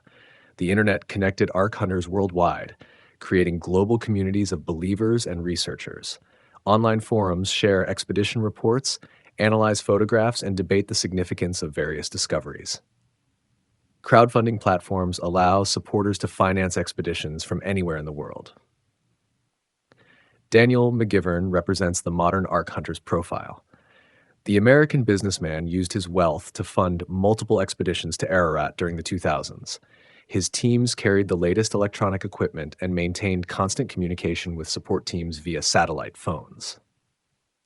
McGivern's expeditions employed methodical search patterns guided by GPS coordinates.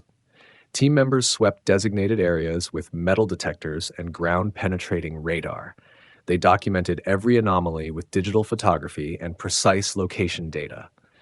The scientific approach impressed Turkish authorities who granted multiple permits.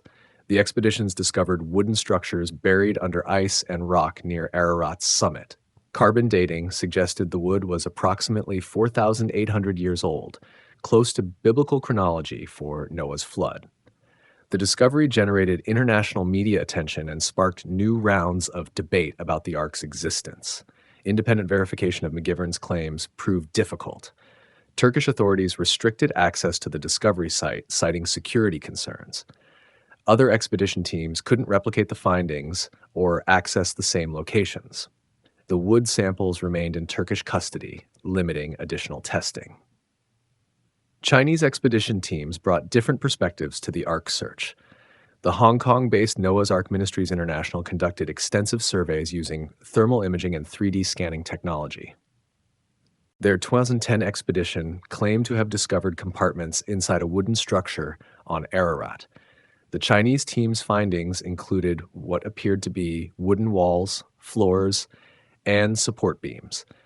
They measured the structure's dimensions and created detailed architectural drawings. The discovery site was located at approximately 13,000 feet elevation, far above the tree line where natural wood wouldn't normally exist. Video footage from the Chinese expedition showed team members exploring what appeared to be artificial chambers inside the mountain. The spaces contained wooden planks joined with primitive construction techniques. The age and condition of the wood suggested great antiquity, though precise dating remained controversial. Critics questioned the Chinese findings almost immediately. Some suggested the team had been deceived by local guides who had constructed fake chambers to attract tourist expeditions. Others pointed out inconsistencies in the video footage and questioned the team's archaeological methodology. The controversy highlighted ongoing tensions between faith-based research and scientific archaeology. Ark hunters approached their discoveries with preconceptions about what they expected to find. Professional archaeologists demanded more rigorous proof before accepting claims about ancient structures. Modern Turkish authorities maintained complex relationships with Ark expeditions. Tourism revenue from the searches benefited local communities around Ararat. However, the government also faced criticism for allowing unscientific claims to be promoted as historical fact. The rise of social media created new platforms for Ark hunters to share their discoveries. YouTube videos from expeditions reached millions of viewers worldwide. Facebook groups organized supporters and critics into competing camps. Twitter debates about expedition findings went viral within religious communities. Professional archaeologists increasingly used social media to critique Ark hunting claims. They pointed out methodological flaws, provided alternative explanations for discoveries, and educated the public about proper archaeological techniques. The debates became more public and accessible than ever before. Recent expeditions have incorporated drone technology for aerial reconnaissance. Remote-controlled aircraft can access dangerous areas that human climbers cannot safely reach. High-resolution cameras and thermal sensors provide detailed images of potential discovery sites from multiple angles. The drone footage has revealed previously unknown details about Ararat's upper slopes. Ice formations that might conceal ancient structures are now visible from above. The technology allows expedition teams to plan their searches more efficiently and safely than ground-based reconnaissance alone. Artificial intelligence began playing a role in analyzing expedition data. Computer programs can identify patterns in ground-penetrating radar data that human interpreters might miss. Machine learning algorithms analyze thousands of photographs to identify potential artifacts or structures. The AI analysis has produced intriguing results. Some computer programs identify regular patterns in rock formations that might indicate artificial construction. Others detect chemical signatures in soil samples that could suggest human activity. The technology offers new tools for searching ancient sites. However, AI analysis also creates new possibilities for misinterpretation. Computer programs don't understand archaeological context or natural geological processes. They might identify patterns that appear artificial but result from natural phenomena. Human expertise remains essential for interpreting technological findings. Contemporary Ark hunters face different challenges than their predecessors. Climate change has altered weather patterns around Ararat, making some areas more accessible while rendering others more dangerous. Glacial retreat has exposed previously hidden areas but also destabilized ice formations that once provided safe passage.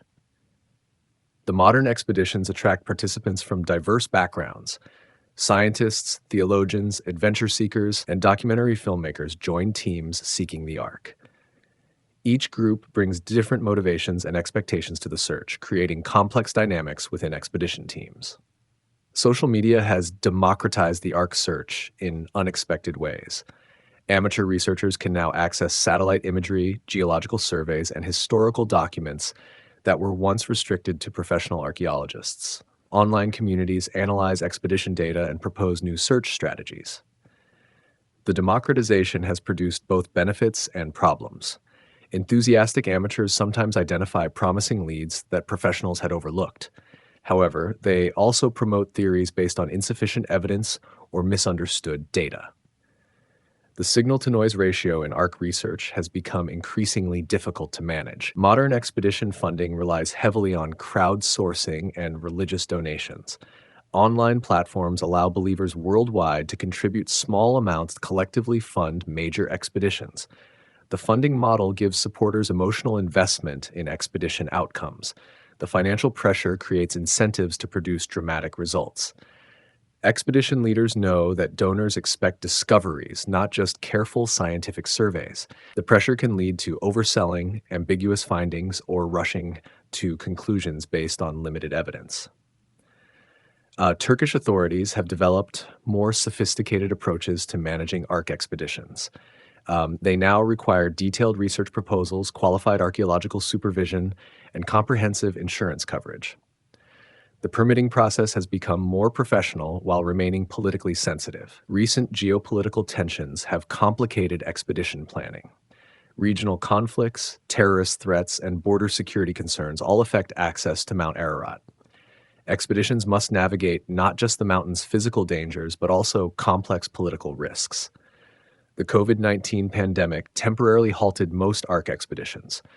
Travel restrictions and health concerns prevented international teams from reaching Turkey. The pause allowed researchers to analyze previous findings and plan more systematic future searches. Virtual reality technology now allows people to experience Ararat expeditions without leaving their homes. High-resolution 360-degree cameras record climbs and searches in immersive detail. VR presentations reach audiences who could never physically join expeditions. The virtual expeditions serve educational and promotional purposes. They help fundraise for actual searches while allowing supporters to feel connected to the quest.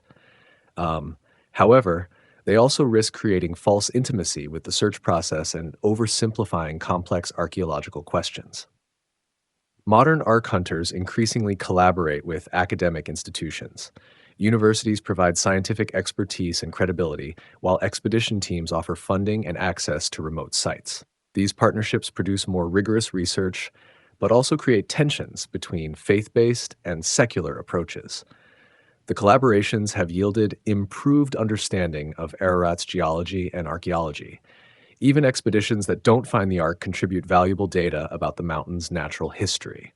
The scientific byproducts often prove more lasting than the primary religious objectives. Contemporary search techniques include environmental DNA sampling that can detect ancient organic materials. Chemical analysis of ice cores might reveal evidence of large wooden structures. Multispectral imaging can identify buried objects invisible to standard photography. These advanced techniques have detected interesting anomalies, but no definitive proof of Noah's Ark. Each new technology raises hopes while also providing more precise ways to eliminate false leads. The search becomes simultaneously more sophisticated and more challenging. The modern Ark hunt reflects broader changes in how people seek meaning and truth. Digital technology provides unprecedented access to information while also enabling the spread of misinformation. The Ark search exemplifies both the promise and the peril of democratized research. Ararat's deadly mystique. Mount Ararat stands as one of Earth's most dangerous peaks, claiming lives with ruthless efficiency. The mountain's volcanic origins created unstable terrain that shifts without warning. Loose rock cascades down its slopes, triggered by wind, temperature changes, or the footsteps of unwary climbers. The elevation itself poses constant threats. At 16,854 feet, the summit reaches heights where oxygen levels drop dangerously low. Climbers unaccustomed to altitude suffer headaches, nausea, and confusion that can lead to fatal mistakes. The thin air makes every step an effort and clouds judgment when clear thinking becomes most critical. Weather on Ararat changes with deadly speed. Clear morning skies can transform into howling blizzards within hours. Temperature swings of 50 degrees occur regularly. Climbers caught unprepared face exposure that can freeze extremities or drop core body temperatures to lethal levels. The mountain's ice presents particular hazards.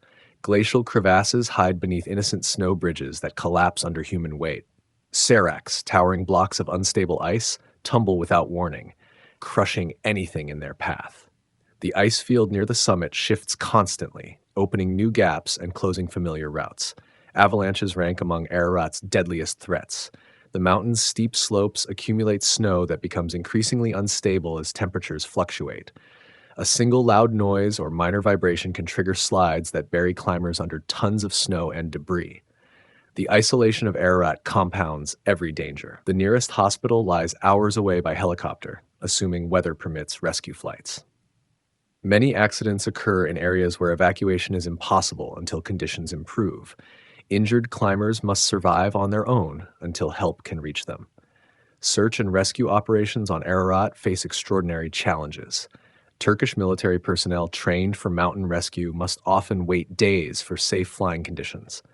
Ground-based rescue teams require time to organize and reach remote accident sites. The mountain's size and complexity can hide victims for weeks. The psychological aspects of Ararat's danger are equally significant. The mountain's imposing presence affects climbers' mental state. Some experience overwhelming anxiety when approaching the summit. Others develop false confidence that leads to risky decisions. The psychological pressure contributes to poor judgment and preventable accidents. Equipment failures prove especially deadly in Ararat's environment. Standard climbing gear can malfunction in extreme cold. Electronic devices stop working when batteries freeze. Communication equipment fails precisely when climbers need help most urgently. The mountain seems to actively resist human technology. The search for Noah's Ark has intensified the human cost of climbing Ararat. Expeditions often carry heavy scientific equipment that slows movement and increases exposure time. The focus on specific search areas can lead teams into particularly dangerous terrain they might otherwise avoid. Religious motivation sometimes encourages excessive risk taking on Ararat. Believers may interpret near misses as divine protection and push beyond safe limits. The spiritual significance of the quest can override practical safety considerations. Faith becomes a liability when it replaces careful planning. Local guides on Ararat possess crucial knowledge but face their own pressures. Tourist income depends on successful expeditions, creating incentives to attempt climbs in marginal conditions. Guides sometimes understate risks to avoid losing clients. The economic pressure conflicts with safety responsibilities. The mountain's volcanic nature creates additional hazards that climbers often overlook. Sulfur gas emissions can cause breathing difficulties at high elevations. Hot springs indicate ongoing geological activity that could trigger earthquakes or rockfall. The mountain remains an active geological system capable of sudden changes. Nightfall on Ararat brings special dangers. Temperatures plummet as soon as the sun disappears. Navigation becomes extremely difficult in darkness. The combination of cold, altitude, and disorientation has proven fatal for many climbers caught above safe elevations after sunset. The wind on Ararat can reach hurricane force without warning. Gusts strong enough to knock climbers off their feet occur regularly near the summit. Wind chill can freeze exposed skin in minutes. The constant buffeting exhausts climbers and makes precise movements nearly impossible. Dehydration poses a subtle but serious threat on Ararat. The dry air and physical exertion combine to dehydrate climbers faster than they realize. Dehydration impairs judgment and physical performance precisely when both are most critical. Many accidents involve climbers whose thinking was compromised by fluid loss. The mountain's reputation attracts inexperienced climbers who underestimate its dangers. The religious significance of Ararat draws people without proper mountaineering training. Social media and documentary coverage sometimes glamorize the climbing experience while downplaying the very real risks involved. Medical emergencies on Ararat often prove fatal due to the impossibility of quick evacuation. Heart attacks, strokes, and severe injuries require immediate treatment that isn't available on the mountain. The altitude itself can trigger medical crises in people with underlying health conditions. The cost of rescue operations has led Turkish authorities to require expedition insurance and emergency deposits. Teams must demonstrate financial ability to pay for potential rescue operations. The requirements help ensure that rescue resources are available, but also limit access to those with adequate funding. Modern safety equipment has reduced some dangers on Ararat while creating new ones. GPS devices can fail or provide false confidence in navigation. Satellite communicators work only when weather permits signal transmission. Technology supplements, but cannot replace mountain skills and careful judgment. The mountain's beauty often lulls climbers into complacency about its dangers. Spectacular views and perfect weather can exist alongside life-threatening conditions. The contrast between Ararat's visual appeal and its deadly nature has caught many climbers unprepared for sudden changes. Recovery of bodies from Ararat sometimes proves impossible due to dangerous conditions or inaccessible locations. Families of missing climbers face the additional tragedy of never being able to provide proper burial. The mountain keeps some of its victims permanently, adding to its mystique and dread. The casualty statistics for Ararat make sobering reading. The mountain has claimed more lives per expedition than most other peaks of similar height. The search for Noah's Ark has added to this toll, with religious expeditions accounting for a disproportionate number of accidents and deaths. Where the Ark may rest. After decades of searching, multiple expeditions, and countless theories, the question remains, where might Noah's Ark actually rest? The accumulated evidence points to several possibilities, each with compelling arguments and significant problems. The traditional site near Ararat's summit holds the strongest biblical support. Genesis specifically mentions the mountains of Ararat, and the peak's prominence makes it a natural resting place for a vessel seeking the first dry land. The elevation ensures preservation in permanent ice, protecting organic materials from decay. However, the summit location faces practical difficulties. The extreme altitude creates conditions that would have destroyed most organic materials over millennia. The constant freeze-thaw cycles, volcanic activity, and geological instability argue against long-term preservation at such heights. The northeastern plateau of Ararat offers a compromise location. This area sits high enough to match biblical descriptions while remaining below the most extreme conditions of the summit. Several expeditions have reported wooden structures in this region, though none have provided conclusive proof. The Ahora Gorge represents another traditional candidate. Local legends place the Ark in this dramatic canyon on Ararat's northern slope. The gorge provides protection from wind and avalanches while remaining accessible to determined searchers. Armenian folklore consistently identifies this area as the Ark's location. Recent expeditions favor the western approaches to Ararat. Satellite imagery has revealed intriguing formations in this explored region. The terrain offers potential hiding places that earlier expeditions might have missed. Climate change has exposed previously ice-covered areas that could contain preserved structures. The Durupinar site 20 miles from Ararat continues to attract supporters despite scientific rejection. The formation's boat-like shape and appropriate dimensions match biblical descriptions. Believers argue that the Ark slid down from Ararat's heights during ancient earthquakes or floods. Alternative theories place the Ark on neighboring peaks in the Ararat Range. These mountains receive less attention from searchers but offer similar preservation conditions. Local traditions sometimes identify other peaks as the Ark's resting place, suggesting the biblical reference encompasses a broader area. Geological considerations complicate all location theories. Ararat's volcanic activity has reshaped the mountain repeatedly over thousands of years. Lava flows, earthquakes, and erosion could have buried, moved, or destroyed any ancient structure. The mountain we see today differs significantly from its ancient configuration. Ice movement patterns on Ararat suggest possible transportation of wooden materials. Glacial flow could carry Ark remains far from their original landing site. The discovery of wood at various elevations might result from this natural transportation rather than indicating the Ark's actual resting place. Underground locations receive increasing attention from modern searchers. Ground-penetrating radar has detected void spaces that could house large structures. Lava tubes and natural caves might have protected the Ark from surface dangers while keeping it hidden from casual observation. The preservation requirements for a 4,000-year-old wooden structure limit possible locations. The Ark would need protection from oxygen, moisture variation, and temperature extremes. Few environments on Ararat provide all these conditions simultaneously. Permafrost zones offer the best preservation potential. Areas where ground remains permanently frozen could maintain organic materials for millennia. These zones exist on Ararat's upper slopes but shift location as climate patterns change over time. Chemical analysis of water sources around Ararat might provide clues to the Ark's location.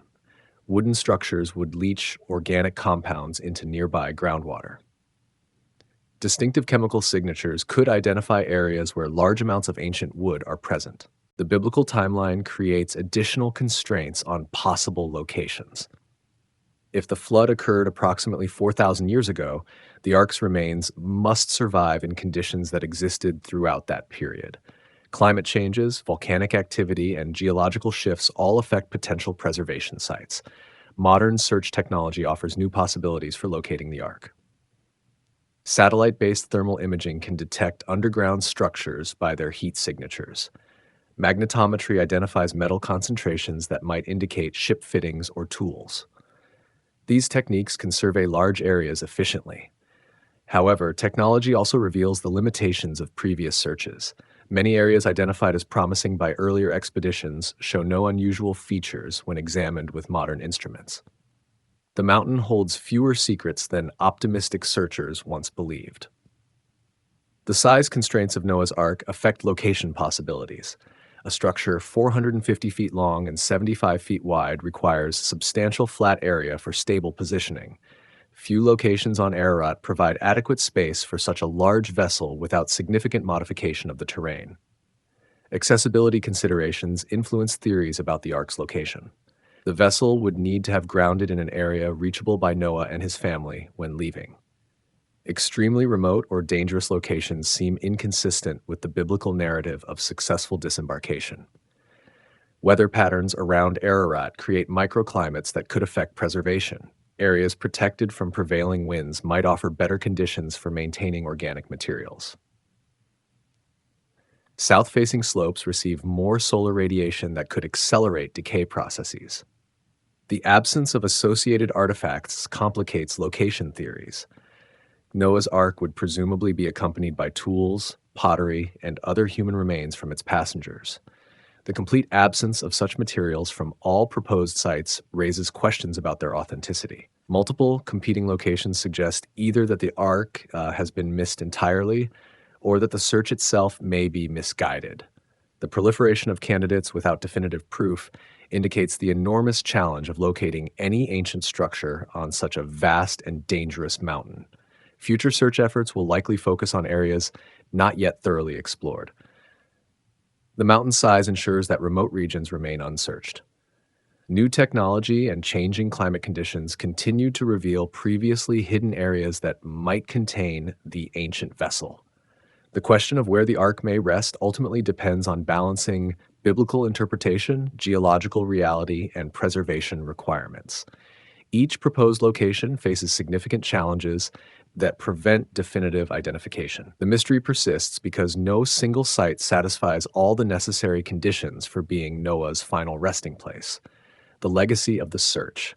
The quest for Noah's Ark has spanned more than 2 centuries, consumed millions of dollars, and claimed dozens of lives. Yet the search continues with undiminished passion, driven by forces deeper than archaeological curiosity. The legacy of this pursuit reveals fundamental truths about human nature, faith, and our relationship with ancient stories. The search has produced no indisputable evidence of Noah's Ark, but it has generated substantial scientific knowledge about Mount Ararat and the surrounding region. Geological surveys conducted by expedition teams have mapped the mountain's structure in unprecedented detail. Weather monitoring stations provide data about high-altitude conditions that benefits meteorologists and climate researchers. Archaeological techniques developed for Ark hunting have found applications in other contexts. Ground-penetrating radar, satellite imagery analysis, and ice core sampling methods pioneered on Ararat now serve conventional archaeology worldwide. The search has driven technological innovation even without achieving its primary objective. The expeditions have created a detailed historical record of human interaction with one of Earth's most challenging peaks. Expedition reports document changes in the mountain's ice coverage, geological features, and accessibility over decades. This information proves valuable for understanding climate change and geological processes. Tourism around Mount Ararat has grown significantly due to Ark-related publicity. Local communities that once lived in isolation now host visitors from around the world. Hotels, restaurants, and guide services provide economic opportunities that didn't exist before the search began. The Ark hunt has brought unexpected prosperity to the region. Educational institutions have developed programs that use the Ark search as a case study in critical thinking. Students analyze expedition claims, evaluate evidence, and learn to distinguish between faith and science. The search provides real-world examples of how preconceptions can influence interpretation of data. The expedition literature has created a substantial body of writing about adventure, faith, and discovery. Books, documentaries, and articles about Ark hunting appeal to audiences far beyond those interested in biblical archaeology. The stories tap into universal themes of quest and perseverance. Museum displays featuring supposed Ark materials attract visitors worldwide. Whether authentic or not, these exhibits generate public interest in ancient history and archaeology. The Ark search has introduced millions of people to archaeological methods and biblical scholarship. The search has fostered international cooperation between researchers from different countries and cultures. Turkish authorities have worked with expeditions from America, Europe, and Asia. These collaborations have built relationships that extend beyond the specific search for Noah's Ark. Religious communities have found meaning in the search regardless of its ultimate success or failure. The expeditions demonstrate faith in action, showing believers willing to invest time, money, and effort in pursuing their convictions. The search itself becomes a form of pilgrimage and spiritual exercise. The debates surrounding Ark claims have stimulated important discussions about the relationship between faith and evidence. How should religious beliefs interact with scientific methods? What constitutes adequate proof for claims about ancient events? These questions extend far beyond biblical archaeology. Academic institutions have grappled with how to address ark hunting claims responsibly. Universities must balance respect for religious beliefs with commitment to scientific rigor. The search has forced educational institutions to clarify their standards for evaluating extraordinary claims. The ark hunt has influenced popular culture in ways that extend beyond religious contexts. Adventure movies, television shows, and novels draw inspiration from expedition stories. The search has become part of contemporary mythology about treasure hunting and discovery. Legal precedents established by Ark expeditions affect other archaeological work. Permitting procedures, insurance requirements, and safety standards developed for Ararat now apply to research worldwide. The search has helped establish international norms for expedition conduct. The psychological aspects of the search have attracted study from behavioral scientists. Why do people invest enormous resources in pursuing goals with low probability of success? The Ark Hunt provides insights into motivation, persistence, and the role of faith in human decision-making. Conservation efforts around Mount Ararat have benefited from expedition attention. Environmental monitoring, waste management protocols, and impact assessments developed for Ark searches help protect the mountain's fragile ecosystem. The search has inadvertently promoted environmental stewardship. The expedition's safety protocols have influenced mountaineering practices globally. Emergency procedures, communication systems, and equipment standards pioneered on Ararat now serve climbers worldwide. The dangerous nature of the search has advanced mountain safety technology. Cultural preservation efforts have documented local traditions about the Ark that might otherwise have been lost. Ethnographers accompanying expeditions have recorded stories, songs, and beliefs about the mountain. The search has helped preserve intangible cultural heritage. The international media coverage of Ark expeditions has shaped public understanding of archaeology and biblical studies. News reports, documentaries, and social media posts reach audiences who might never encounter academic archaeology. The search has democratized discussion of ancient history. Scientific skepticism has been strengthened by the need to evaluate Ark claims. Researchers have developed better methods for assessing extraordinary archaeological assertions. The search has improved quality control in archaeological research generally. The technological legacy includes innovations in remote sensing, data analysis, and expedition logistics. Equipment developed for the harsh conditions on Ararat has found applications in polar research, disaster response, and military operations. The search has driven technological advancement across multiple fields. The search has created a global community of enthusiasts who share information, resources, and encouragement. Online forums, conferences, and publications connect Ark hunters worldwide. This community persists regardless of expedition outcomes, united by shared passion rather than successful discoveries. The philosophical questions raised by the search continue to resonate in contemporary discussions about truth, evidence, and belief. How do we distinguish between legitimate research and wishful thinking? What role should faith play in empirical investigation? The Ark Hunt has made these abstract questions concrete and immediate. The legacy of the search ultimately transcends its original objective.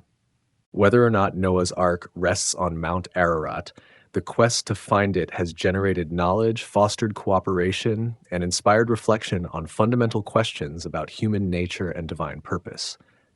The search itself has become more significant than its goal, creating a lasting impact that extends far beyond any single discovery. The mountain keeps its secrets, but the search has revealed truths about those who seek them.